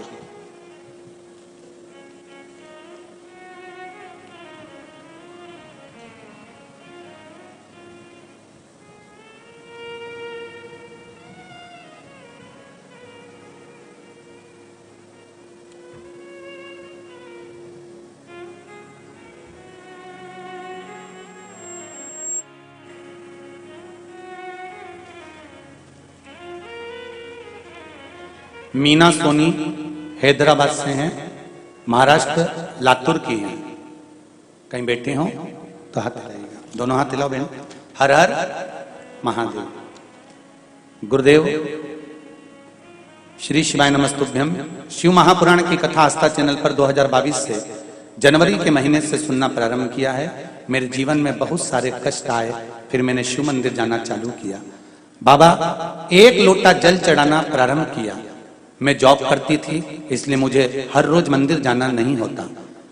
बहन, आपने अपने हृदय की बात इस पत्र के माध्यम से लिखी है। जो आप करते हो वो आपने लिखा है, उसके लिए धन्यवाद है आपको। मैं जॉब करती थी इसलिए रोज मंदिर जाना नहीं होता था। लिखने वाले लिख रहे थे कि मैं रोज जाते, पर आपने लिखा मैं जॉब करती इसलिए मंदिर रोज जाना नहीं होता। मेरी बच्ची की तबीयत हमेशा खराब रहती थी, उसके पेट में दर्द रहता था। अनेकों बार डॉक्टर को दिखाया, फिर बेलपत्र खिलाना चालू किया और उसकी तबीयत अच्छी हो गई। और मैं पिछले 9 महीनों से हमारा परिवार पूरा बिखर गया था। मेरे पति मेरे साथ नहीं रहते थे, हम अलग रहते थे, लेकिन बाबा की कृपा से उनसे विनती करी लोटा भर जल चढ़ाकर आज फिर मेरा परिवार पूरा 9 महीने के बाद एक हो गया है और हम दोनों पति पत्नी बाबा को नमन करने के लिए आए हैं। बहुत बहुत साधुवाद दीदी आपको। हर हर महादेव। अब आप एक हो गए हैं, मेरा शिव भी एक होकर रहे और आपको भी एक रहे और आप आनंद के साथ रहे, यही बाबा से निवेदन है। हर हर। शिव कृपा इसी को कहते हैं। बैठिए बहन। हर हर। शिव से विनती, निवेदन, अर्चना, आराधना। एक पत्र और पढ़ दूं, इसके बाद मैं फिर आगे चलूं। पत्र बहुत सारे हैं, अभी और इधर भी रखे हैं, पर जो हाथ में आ गए वो पढ़।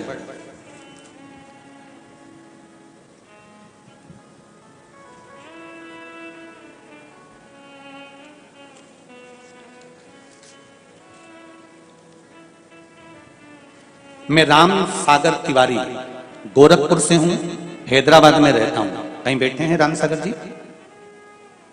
आप ही हैं? दोनों हाथ हिला दीजिए। हर हर महादेव। मैं राम सागर तिवारी गोरखपुर से हूं, हैदराबाद में रहता हूं। मैं आपकी कथा टीवी पर सुन रहा था, आपका प्रश्न करना चाहता था। भोले बाबा की कृपा से आपका दर्शन हो गया। गुरुजी, आपने जो बेलपत्री का उपाय बताया था वो मैं करना चालू किया। बाबा की कृपा से मेरा शुगर नॉर्मल हो गया, कोई दवाई नहीं लिया था। गुरुजी, मेरा बाबा से यही प्रार्थना है कि मेरा बेटा 10वीं में है, वो भी बाबा की कृपा से आपकी भक्ति में और अच्छे नंबर से उत्तीर्ण हो। अब शुगर ठीक है आपकी? शुगर लेवल में है? बाबा की कृपा ऐसी ही बनी रहे, विराजमान होइए। हर हर महादेव। बैठिए बैठिए बैठिए। हर हर महादेव। शिव कृपा, शंकर की दया।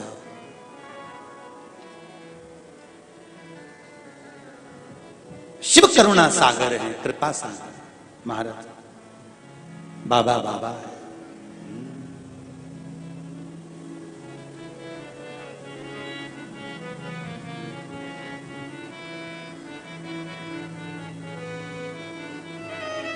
बाबा शिव की कृपा है, शंकर के दान।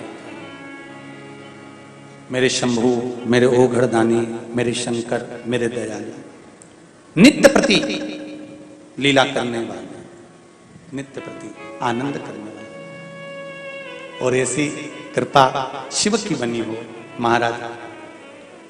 भगवान शिव ओघड़दानी, त्रिकालदर्शी, कैलाशी, अविनाशी शिव की आराधना मूल सुख देने वाली। श्री शिवाय नमस्तुभ्यं। सब बोलिए प्रेम से, आनंद से, और बोलने के बाद बाबा से अपने हृदय की बात भी बोलिएगा। श्री शिवाय नमस्तुभ्यं। श्री शिवाय नमस्तुभ्यं। श्री शिवाय नमस्तुभ्यं। श्री शिवाय नमस्तुभ्यं। श्री शिवाय नमस्तुभ्यं। हर हर महादेव। बृहस्पति महाराज आए। देवराज इंद्र उनको देखकर ना उठे हैं, ना सम्मान दिया है, आदर नहीं करा, सत्कार नहीं करा।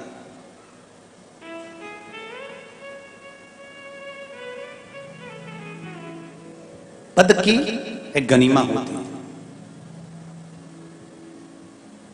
एक बात बहुत ध्यान दीजिएगा, आदर करने में पीछे मत हटो। सम्मान करने में, सत्कार करने में, आदर करने में कभी पीछे मत हटो। जितना बन सके सबका आदर करो, सबका सम्मान करो।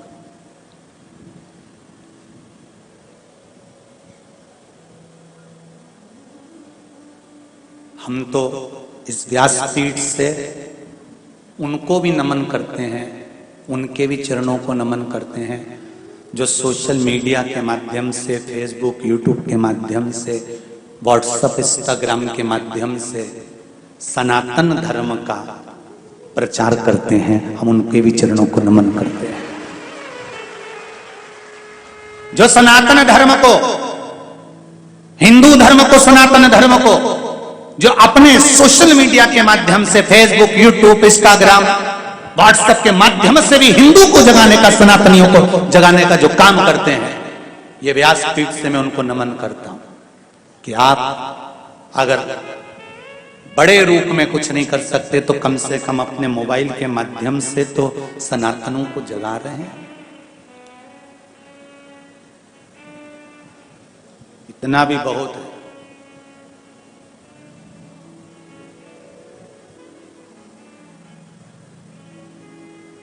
जाग जाएं बस एक बार, एक बार अगर जाग गए तो जीवन की सार्थकता अपने आप उत्पन्न हो जाएगी। आप समझो एक लोटा जल का महत्व कितना होता है, एक श्री शिवाय नमस्तुभ्यम मंत्र का जाप का फल कितना होता है। ये पत्र में अभी जो पत्र पढ़े उसमें देखो एक बहन ने लिखा है,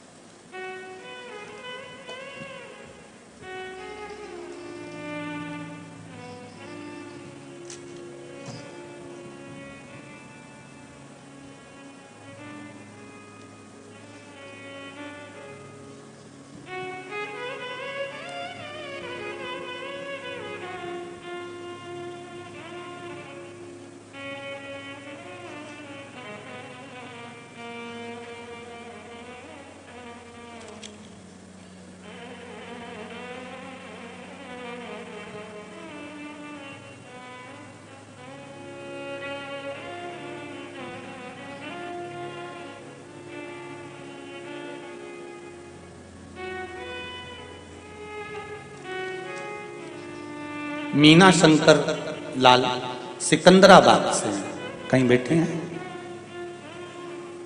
आप ही हैं? दोनों हाथ हिला दो एक बार। हर हर महादेव।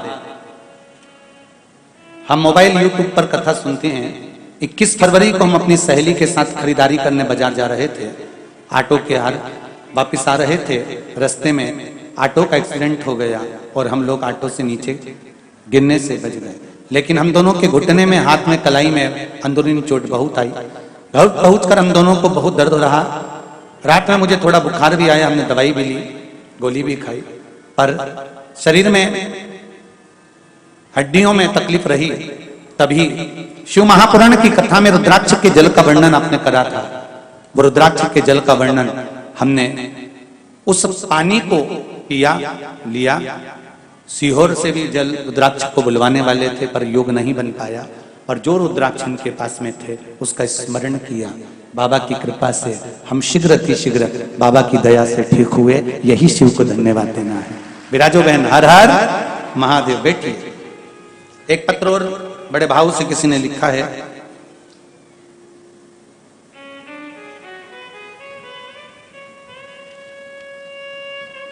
दीपक जी कासट,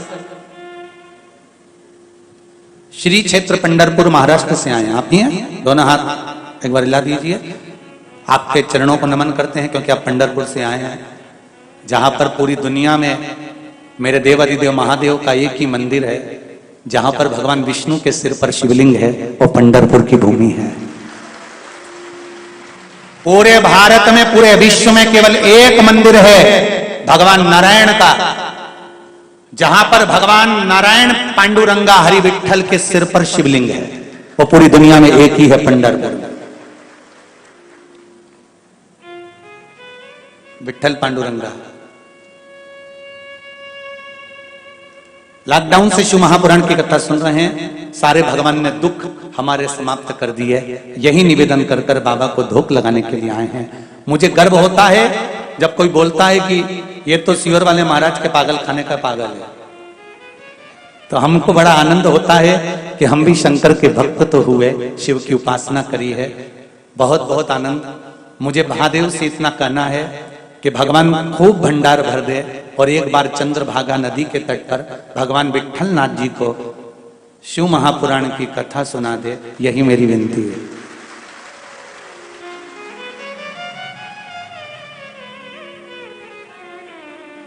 कासट जी, दिल तो हमारा भी वहीं लगा हुआ है। बस कमर पे से हाथ हटाकर एक बार इशारा कर दें,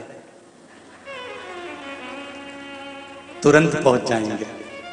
प्रयास पूरा करेंगे। हमारा भी मन है कि जिस धरा पर हरि विठल शंकर भगवान को शिवलिंग सिर पर रखे हुए हैं, शिवलिंग के चक्कर में ही रुक्मणी जी को दूर कर दिया है। शंकर भगवान ने नंदी को चौराहे पर खड़ा कर दिया है। ऐसे हरि विठल को एक बार शिव महापुराण की कथा तो सुनाने का दिल हमारा भी है, मन है। प्रयास पूरा करेंगे। जितना जल्दी हो सकेगा चंद्रभागा नदी के तट पर 7 दिन का डेरा वहीं डालेंगे और आनंद से देवाधिदेव महादेव को कथा पंढरपुर की धरा पर सुनाए। पर इतने सारे कार्यकर्ता हमारे पास में नहीं कि हम संभालें इतना बड़ा बड़ा आयोजन।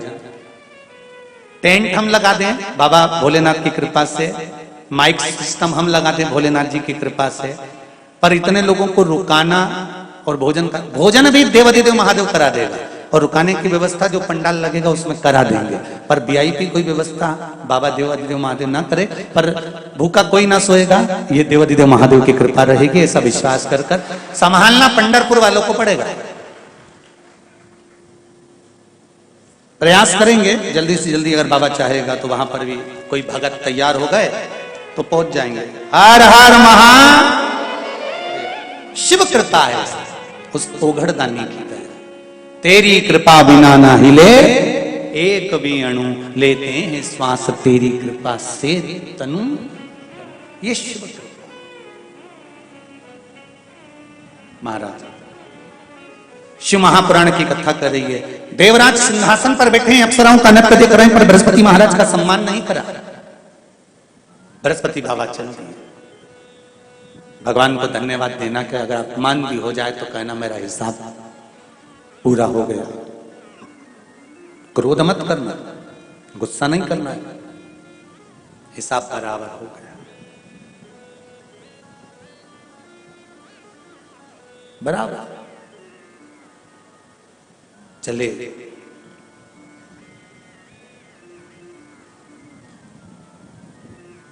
महाराज चलते चलते बृहस्पति बाबा देवाधिदेव महादेव के पास पहुंच गए। शंकर जी ने पूछा, आप तो देवगुरु बृहस्पति, देवताओं के गुरु हो, तुम्हें तो सिंहासन पर बैठना था जहां इंद्र की सभा हो रही है, और इंद्र की सभा वाले स्थान पर एक देवगुरु बृहस्पति का पद अलग रखा जाता है, एक सोफा एक सिंहासन अलग रखा जाता है, तो तुम्हें तो वहां बैठना था, फिर तुम यहां कैसे? कहा इंद्र ने ध्यान नहीं दिया, जब मैं गया था तो सारे स्थान भरे हुए थे, कोई स्थान खाली नहीं था, किसी को कष्ट देना ये ठीक नहीं है, इसलिए मैं वापस आ गया। शिव जी ने ध्यान लगाकर देखा, क्या देखते हैं भोलेनाथ, इंद्र ने बृहस्पति महाराज को देख लिया था, उसके बाद भी खड़े नहीं हुआ, आदर नहीं करा, सम्मान नहीं करा, तब समझ गए कि जरूर इंद्र ने ये सब जानकर कर करा है, जानकर कर कर। जैसे कमल का पुष्प ना मिलने पर कमल गट्टे का जल शंकर को समर्पित कर देने से, भगवान शिव को जल समर्पित कर देने से शरीर का रोग समाप्त होकर शरीर में नूतन ऊर्जा प्राप्त होती है, उसी तरह शंकर भगवान ने देखा बृहस्पति को, तो भगवान शंकर ने कह दिया, हे बृहस्पति देव, जो कमल का पुष्प पड़ा हुआ है मेरे पास में, इस कमल के पुष्प को लेकर जाइए और आप अपने अंगिरा बाबा के भवन में प्रवेश कर जाइए। एक बात बहुत ध्यान दीजिएगा महाराज,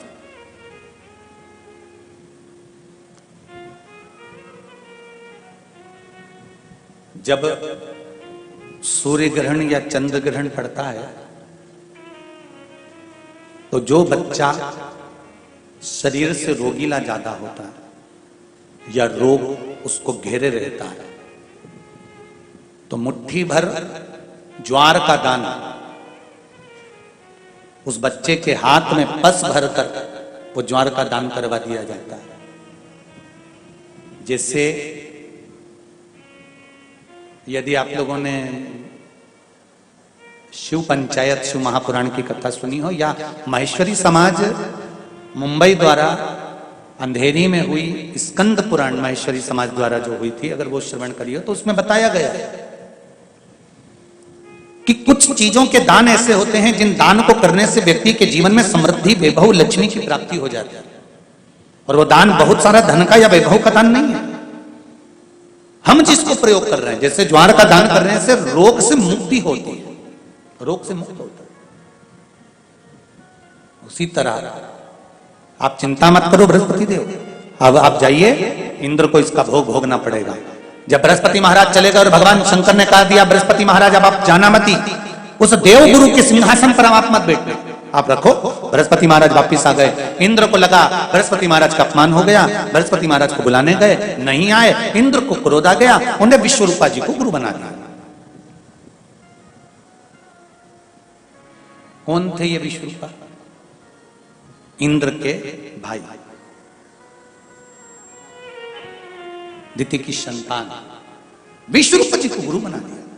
अब विश्वरूपा जी गुरु बन गए, बैठ गए। विश्वरूपा जी के 3 मुख थे, एक मुख से भाग ग्रहण करना, दूसरे मुख से सोमपान करना, तीसरे मुख से राक्षसों को भाग देना। इंद्र को क्रोध आ गया, क्योंकि जब व्यक्ति पद पर, प्रतिष्ठा पर आगे बढ़ता चले जाता है, उसका जब बहुत जगह पर मान सम्मान प्रतिष्ठा मिलती रहती है, तो उसको थोड़ी सी बात में क्रोध आ जाता है, थोड़ी सी बात।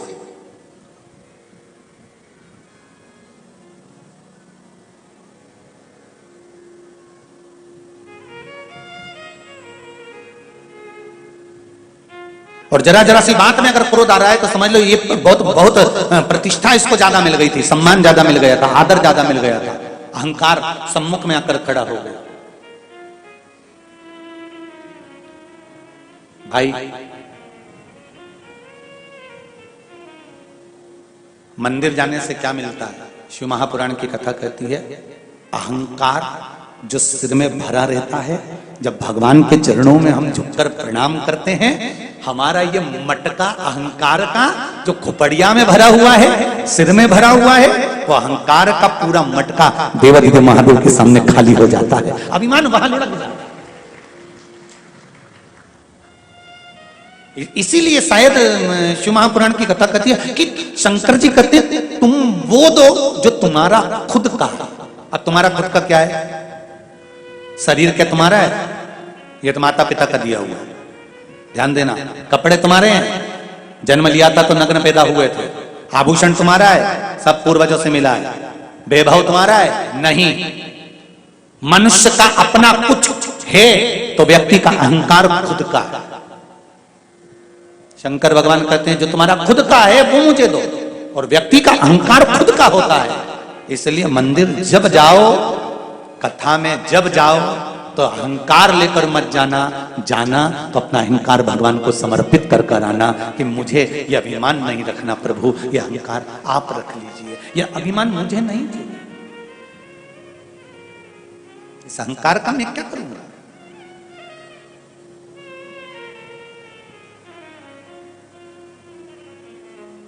क्या करना मुझे इस अभिमान का? अरे तेरा ही दिया मैंने, खाया पिया है, तेरा शुक्रिया है, तेरा शुक्रिया है। मुझे भोले बाबा ने बहुत दे दिया है, तेरा शुक्रिया है, तेरा शुक्रिया है। बाबा ने जो दिया वो कम ना दिया है।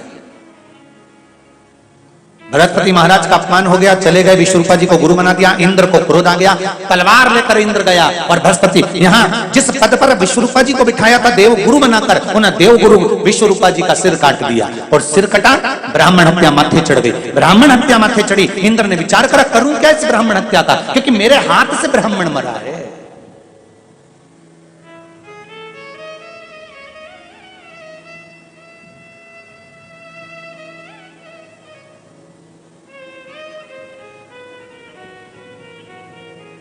सब कुछ करो, पर घर में प्रतिदिन हत्या मत करो।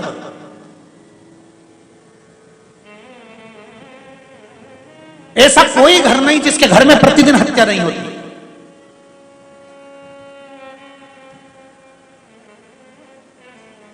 ऐसा कोई घर नहीं जिसमें प्रतिदिन हत्या ना होती। वो गोली से नहीं होती है, कैसे होती है?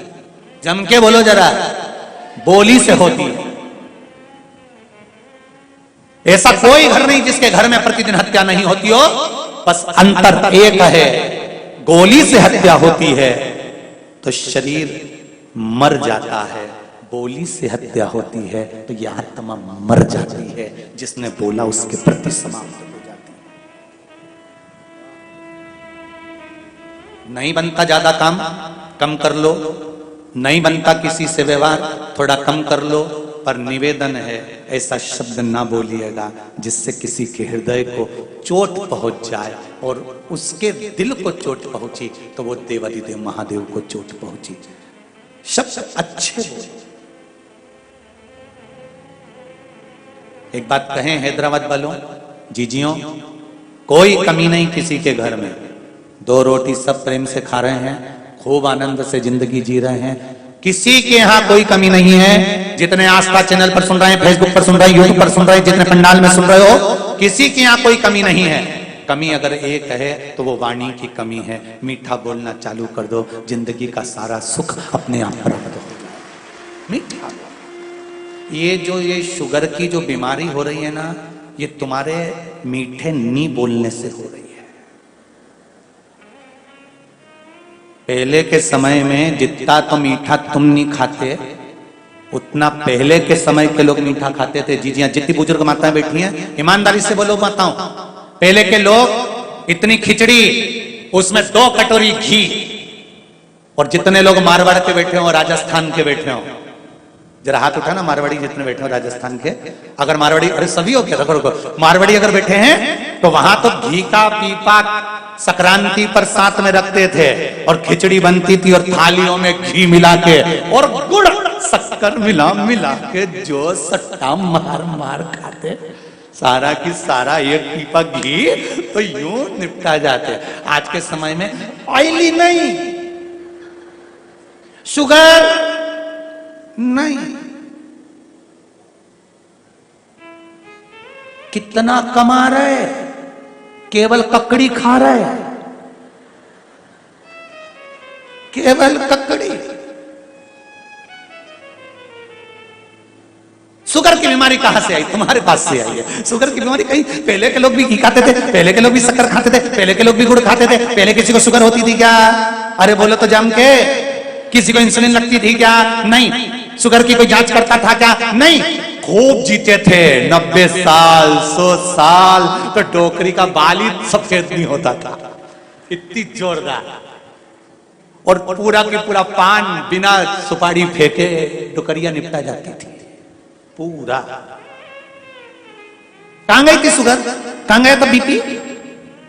कहां गया? कहीं नहीं थी। क्यों? क्योंकि पहले के लोग जितना मीठा खाते थे, उससे दुगना मीठा अपनी वाणी से बोलते थे। क्योंकि मीठा जो खाया है उसको डोनेट करो, निकालो। जब मीठा देते रहोगे तो शुगर अंदर शरीर में लेवल में रहेगी। अपनी जुबान से मीठा बोलना चालू कर दो, शुगर लेवल में आ जाएगी। तुम थोड़े दिन बोल कर तो देखो, तुम भी प्रसन्न। क्योंकि शुगर की बीमारी, बीपी की बीमारी होती कैसे? टेंशन से। क्योंकि किसी ने कुछ बोला और तुम अंदर ही अंदर अंदर ही अंदर घुटते गए तो शुगर बीपी हो गया।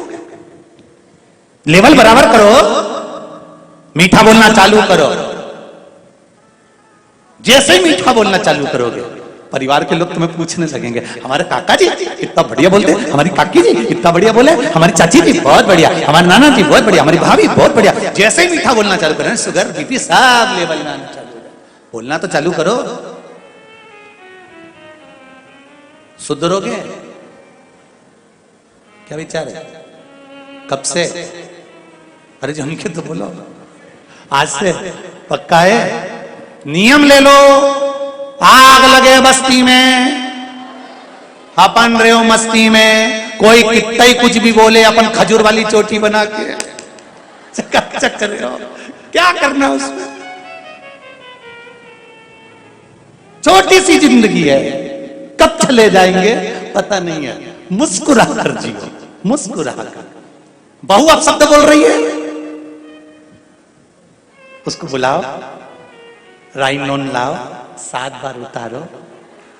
गजब की है ये तू। भगवान को धन्यवाद दूं कि तू मुझे मिली और मैं तुझे। बहू भी कहेगी डुकरिया पागल हो गई। कह देना सियोर वाले महाराज की शिव महापुराण की कथा से, पागल खाने के रहने वाले पागल ही हो जाते। क्या कहना? सांस रूठ जाए, बहुओं से निवेदन है, एक आंख में काजल लगा, एक की गायब कर जा। और डुकरिया के पास पहुंच जा, पल्लू वल्लू लेके, रोज भले पल्लू नहीं ले तो आज ले ले इतना इतना, और इतना पल्लू लेके अम्मा के पाँव पड़ ले। अम्मा भी मन में सोचेगी पागल वागल तो नहीं हो गई, हवा मवा तो नहीं लग गई कहीं की, कैसी हो गई पता, एक आंख में काजल लगाई, एक आंख का गाया, पल्लू इतना करी आई। सास के चेहरे पर प्रसन्नता आ जाएगी, कितनी छोटी सी जिंदगी है साहब, इसको खुश होकर जी लो, फिर मिले ना मिले फुल एंजॉय के साथ अपने जीवन को जी, अपने जीवन को। पति कमाता है, घर में लाकर देता है, उसको अगर तुम समय पर जब वो आया और माँ का और पत्नी का चेहरा अगर प्रसन्न नहीं दिखता ना, तो वो करोड़ों की कमाई उसके लिए धूल के बराबर है साहब, करोड़ों की कमाई उसके लिए धूल है। जब वो आए ऑफिस से, दुकान से, ऑफिस से, व्यापार से, तुम माँ का चेहरा और पत्नी का चेहरा प्रसन्न दिखता है तो 2 रोटी वो भी ज्यादा खाता है और खाकर कहता है आज आनंद आ गया। नहीं तो तुम चाहे मीन चाउमीन खिला दो, चाहे छम्मक लड्डू खिला दो, से कोई फर्क नहीं पड़ेगा। अब तुम उससे कहो कि डोसा खा लो, वो के कई डोसा खाऊं, मेरा तो खुद डोसा बन गया, कई डोसा खा, बड़े मैसेज।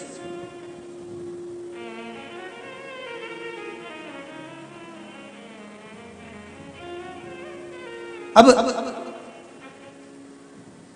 विश्वरूपा जी का सिर कट गया, ब्राह्मण हत्या माथे चढ़ गई, ब्राह्मण हत्या माथे चढ़ी। इंद्र ब्राह्मण हत्या के कारण बस कमल की डंडी के अंदर जाकर छुप गए देवऋषि नारद के कहने पर। और देवऋषि नारद ने कहा कहां जाकर छुपोगे, कमल की डंडी के अंदर कब तक छुपे रहोगे, ब्राह्मण हत्या है, कभी तो बाहर निकलना पड़ेगा। हम भी संकल्प लें कि हमारी वाणी से किसी की हत्या नहीं हो, हमारे शब्द से किसी की हत्या नहीं। निंदा करने वाला निंदा करता रहे, बुराई करने वाला बुराई करता रहे, अपशब्द कहने वाला अपशब्द कहता रहे। क्यों?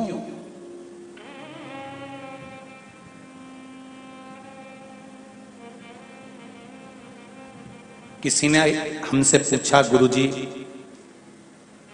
आज चारों तरफ एक ही बात है कि इस मंदिर पर उसने कब्जा कर लिया, उस मंदिर पर उसने कब्जा कर लिया, आप कुछ नहीं कहोगे?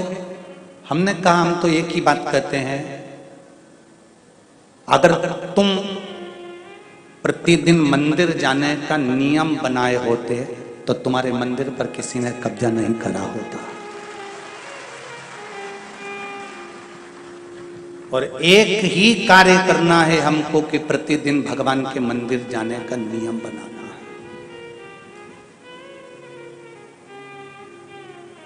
प्रतिदिन शिव मंदिर में जाइए, उसका गुणगान करिए, उसका भजन करिए।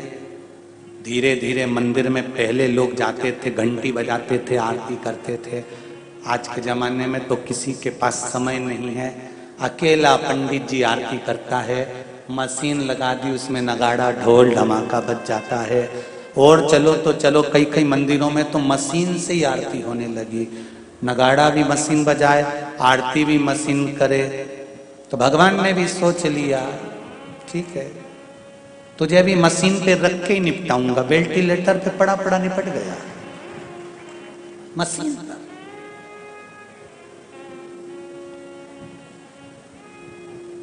पहले जन्म भी सस्ता था, मृत्यु भी सस्ती थी, ना जन्म का पैसा लगता था, ना मौत का पैसा लगता था। जन्म भी सस्ता था और मृत्यु भी सस्ती थी। माता के गर्भ से बच्चा जन्म लेता था घर के अंदर, और अंतिम समय में मृत्यु भी कब आ जाती थी, लोग चले जाते थे। आज के जमाने में जन्म भी महंगा हो गया और मृत्यु भी महंगी हो गई। ऑपरेशन के बिना कोई आता नहीं और वेंटिलेटर के बिना कोई जाता नहीं है, दोनों महंगे हो गए। अब तो लोगों को मरने में भी डर लगने लगा, तो 4 लाख रुपए जोड़ के रखना, वेंटिलेटर का देना पड़ेगा। तो भगवान से क्यों नहीं कहते ये क्यों हो रहा है? क्यों वेंटिलेटर के सहारे हो गए? क्यों ऑक्सीजन की मशीन के सहारे हो गए? भगवान कहते हैं मेरी आरती और पूजा तुमने मशीन के सहारे कर दी, तो मैंने भी तुमको मशीन के सहारे कर दी। आप मुझे अपने मन के सहारे कर दो। मंदिरों में ये मशीनें शोभा नहीं देती, नगाड़ों की और ढोल की और घंटी की और घड़ियाल की। जो मंदिर के आसपास रहते हैं, 10 बच्चे, 11 लोग, 11 बच्चे, बुजुर्ग, 10-15 लोग भी अगर मंदिर प्रतिदिन जाएं, आरती पूजन करें, तो इससे बढ़कर कोई सुख नहीं है। करो, कुछ काम नहीं आएगा, संस्कार काम आएगा। संस्कार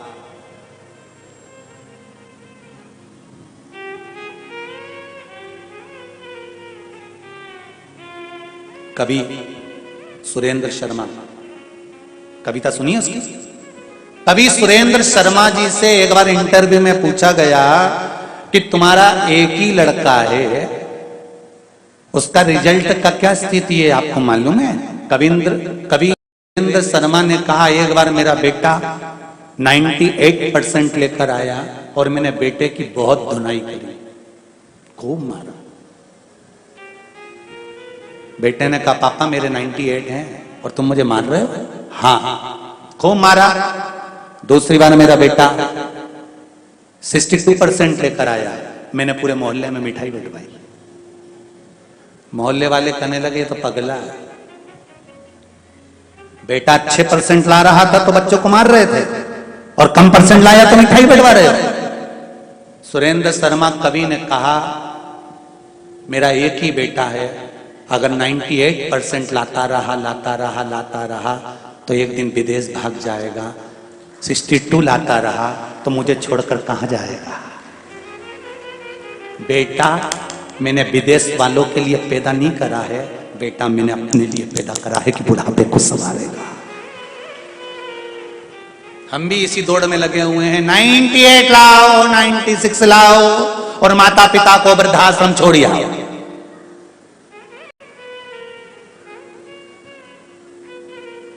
हम भी इसी दौड़ में लगे हैं। हम बच्चों से कहते हैं उनके जैसे बनो, उनके जैसे बनो। हम कभी बच्चों से ये नहीं कहते कि तुम ऐसे बनना कि आने वाली पीढ़ी कहे कि उनके जैसे बनो। हम अपने बच्चों से कहें कि ऐसा बनना जैसे श्रवण कुमार ने अपने माँ बाप की सेवा करी। राम अपने पिता के कहने पर एक आवाज में वन चले गए। भगवान कृष्ण अपने माता पिता के उद्धार के लिए कंस का संहार कर देते हैं। बनो, खूब बनो, पर हम भी तो अपने बच्चों को बताएं कि कुछ बनना, तुम्हारे जैसे भी लोग बने, ऐसा कुछ कर कर चलना।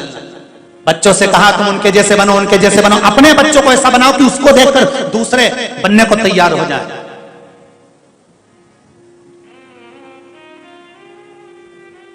महाराज, डंडी से कब तक नहीं निकलोगे? ब्राह्मण हत्या है, छूटना पड़ेगी। ब्राह्मण हत्या को बांट दिया गया। 4 स्थान, जल के पास गए, जलदेव ब्राह्मण हत्या का अंश लीजिए। जल के ऊपर जो फेन रहता है वो ब्राह्मण हत्या का अंश होता है। इसलिए सनातन धर्म का नियम है, जब भोजन करने बैठते हैं तो सबसे पहले पानी का गिलास भरते हैं, पर आजकल उल्टा हो गया, पानी का गिलास सबसे आखिरी में आता है। पर शास्त्र रीति कहती है भोजन करने बैठो, थाली आए उससे पहले टेबल पर, कुर्सी पर, जहां भोजन कर रहे हो वहां पानी का लोटा, पानी का गिलास पहले भर कर रखो। क्यों? अगर पानी बाद में आएगा, उस पानी पर पानी का बुलबुला रह जाएगा, फेन रह जाएगा, तो वो ब्राह्मण हत्या का अंश है। जो पानी पिएगा उसको ब्राह्मण हत्या लग जाएगी। इसलिए भोजन करने के बाद पानी पिए जब तक उस पर से फेन बुलबुला समाप्त हो जाए। ब्राह्मण हत्या का अंश दिया पृथ्वी को। पृथ्वी ने ब्राह्मण हत्या का अंश लिया तो पृथ्वी का जो बंजर भाग है वो ब्राह्मण हत्या का अंश है। पृथ्वी के ऊपर जो वृक्ष लगते हैं, वृक्ष में जो गोंद लगती है वो ब्राह्मण हत्या का अंश है। तुम्हारी बहू का जाता हो, बहू की डिलीवरी हो, बहू को संतान हो, उसको खूब बादाम, काजू, गोंद घी में तल तल कर खिलाओ, मना नहीं है। पर जब जन्माष्टमी का त्योहार हो, रामनवमी का त्योहार हो, भगवान का प्रसाद बन रहा हो, उसमें गोंद मत मिलाओ, क्योंकि इसमें ब्राह्मण हत्या होती है। उसमें ब्राह्मण हत्या होती है। पृथ्वी को ब्राह्मण हत्या का अंश दिया तो पृथ्वी ने कहा मेरे ब्राह्मण हत्या के अंश को कहां रखूंगी? पृथ्वी का बंजर भाग ब्राह्मण हत्या का अंश है। पृथ्वी पर जो वृक्ष लगता है, वृक्ष में जो गोंद लगती है वो ब्राह्मण हत्या का अंश है। इसलिए भगवान के प्रसाद में गोंद नहीं मिलाई जाती। आपकी बहू का जापा हो, बहू की डिलीवरी हो, बहू को संतान हो, तुम्हारे लिए लड्डू बनाओ, चाहे दाल का बनाओ, मूंग का बनाओ, उड़द का बनाओ, उसमें खूब गोंद मिलाओ। पर भगवान का अगर प्रसाद बना रहे हो तो उसमें गोंद नहीं होना चाहिए, ब्राह्मण हत्या का दोष लगता है। भगवान को गोंद का लड्डू नहीं लगाया जाता। कहा अग्नि के पास गए, अग्नि देवता ब्राह्मण हत्या का अंश लीजिए। अग्नि ने ब्राह्मण हत्या का अंश लिया। अग्नि की जो नीली लपट होती है वो ब्राह्मण हत्या का अंश होती है। नीली लपट ब्राह्मण हत्या का अंश है। इसलिए यज्ञ करता ब्राह्मण जब हवन कराते हैं, यज्ञ कराने वाला ब्राह्मण जब यज्ञ कराते हैं, उस समय पर यज्ञ की अग्नि को सीमित रखते हैं। जजमान तो खूब घी छोड़ता है, जजमान तो खूब सांकल्य छोड़ता है, पर यज्ञ करता ब्राह्मण ध्यान रखता है अग्नि की लपट ज्यादा ऊंची जाएगी तो उसमें नीली लपट आ जाएगी, नीली लपट आ गई तो उसमें ब्राह्मण हत्या लग जाएगी। तो ब्राह्मण क्या करता है, थोड़ा सा शरबत बनाकर रखता है, दूध दही मिलाकर रखता है। जैसी आंच ऊंची हुई इसने लोटा भरकर अग्नि में डाल दिया, आंच नीची हो गई। अगर अग्नि ऊंची जाएगी तो उसमें नीली लपट आ जाएगी।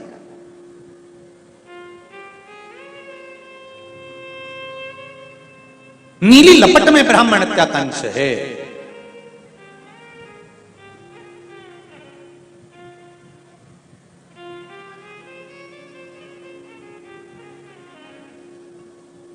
ब्राह्मण हत्या नाला। अब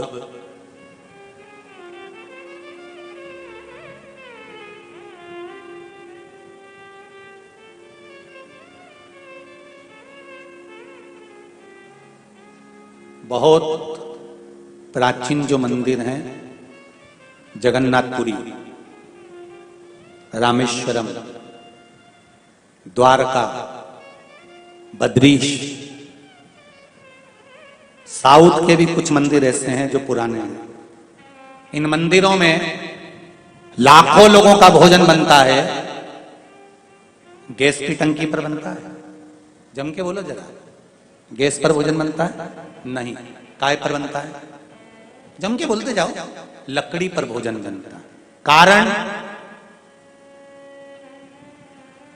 लकड़ी की जो आंच होती है वो पीली होती है, गैस की जो आंच होती है वो नीली होती है। क्यों कहा जाता है कि कली काल में अगर आप गैस पर भोजन बना रहे हो तो उस पे जो रोटी सेकते हैं वो नीली लपट पर सिखाती है।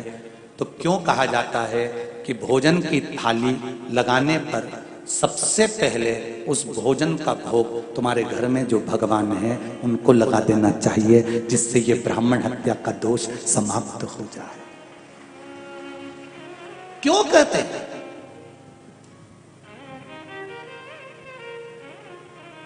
गैस पर भोजन बनकर तैयार होने पर अगर आप भोजन ग्रहण करते हैं, तुम्हारे सामने अगर भोजन की थाली आती है तो जितने भोजन करने वाले हैं, चाहे आस्था चैनल पर सुन रहे हो, फेसबुक यूट्यूब पर सुन रहे हो, चाहे पंडाल में सुन रहे हो, गैस पर बना हुआ भोजन तुम्हारे सामने आता है। शादी ब्याह में भोजन तुम्हारे सामने आता है, किटी पार्टी में भोजन तुम्हारे सामने आता है। कहीं ठेले पर अगर तुम कुछ खा रहे हो, कहीं हाथ गाड़ी पर कुछ खा रहे हो, तो अगर गैस पर बना हुआ भोजन कर रहे हो तो आपसे निवेदन है, भले भोग लगाओ चाहे मत लगाओ, जब भोजन की थाली सामने आए तो एक बार हाथ जोड़कर भगवान से इतना जरूर कह देना, महादेव ये भोजन कर रहा हूं, अमृत कर देना। बस इतना कहना और खा लेना, भोजन अमृत हो जाए। ब्राह्मण हत्या के दोष से मुक्त हो जाएगा वो अन्न। पर गुरुजी हम ट्रेन में भोजन करेंगे और ऐसे हाथ जोड़ेंगे तो शर्म आएगी। तो नरक कपड़न से डरत है, नरक पड़न से ना है। झुककर प्रणाम करने में यह डर लग रहा है कि कपड़ा गंदा हो जाएगा, और ऊपर गए और मां पर तो दादा क्या कुटाई होगी। फिर तुम कुछ भी खाओ, गैस पर बना हुआ अगर कुछ भी खा रहे हो तो पहले भगवान को नमन कर दो, प्रणाम कर दो। बस हाथ भी नहीं जोड़ सकते तो दिल से प्रणाम कर दो। हृदय से तो कह सकते हो, इतना तो कर सकते हो, एक सेकंड के लिए बस नेत्र झपके उठाए, उतनी देर में तो महादेव खाकर निकल गए और प्रसाद हो गया, अमृत हो गया। इतना तो कर सकते हो। सनातन धर्म में जन्म लिया है आपने और हमने, सनातन धर्मी हो आप, तो भोजन करते समय अगर बन सके घर में भोजन करो तो भोजन की थाली को हाथ जोड़ लो। गैस पर बना है प्रभु, बस हाथ जोड़ा, शंकर जी अमृत कर दीजिए, पा लीजिए। रोज प्रतिदिन भोजन को अगर हाथ जोड़कर खाओगे, ये पक्का है जिंदगी में किसी रोग के कारण हॉस्पिटल नहीं जाओगे, शिव जी उसको अमृत कर देंगे। आप बोलो तो उसको। एक भजन माताएं गाती हैं, बड़े प्रेम से गाती हैं, सब अमृत होई जाए रसिया, रुचि रुचि भोग।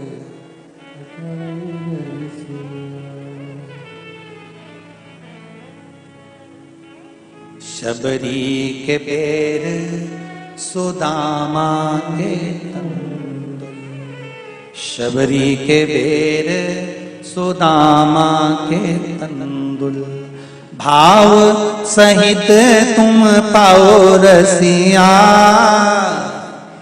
सब अमृत होई जाए रसिया, रुचि रुचि भोग लगाओ रसिया।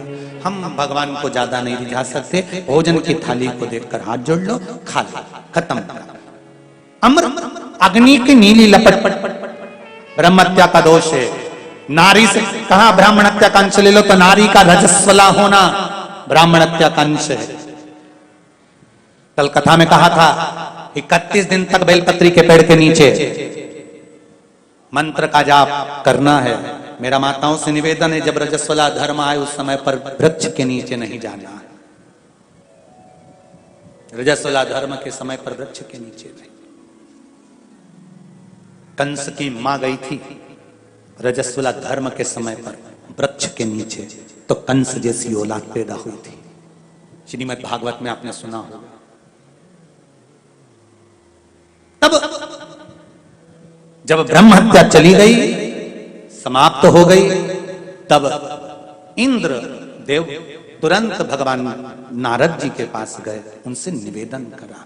बृहस्पति महाराज की कथा का बहुत विस्तार है, उसको अपन श्रवण करते हुए कल की कथा में भी श्रवण करेंगे आनंद के साथ। इंद्र भगवान देव ऋषि नारद के पास जाते हैं, आगे वर्णन आता है सुंदर। भगवान माता पार्वती जी का मंगल विवाह भगवान शिव के साथ हो रहा है। भगवान देव अधिदेव महादेव और माता पार्वती का मंगल आनंदमय विवाह होने जा रहा है। भाव भक्ति से शिव जी के मंगल विवाह की ओर अपन आगे बढ़ते हैं।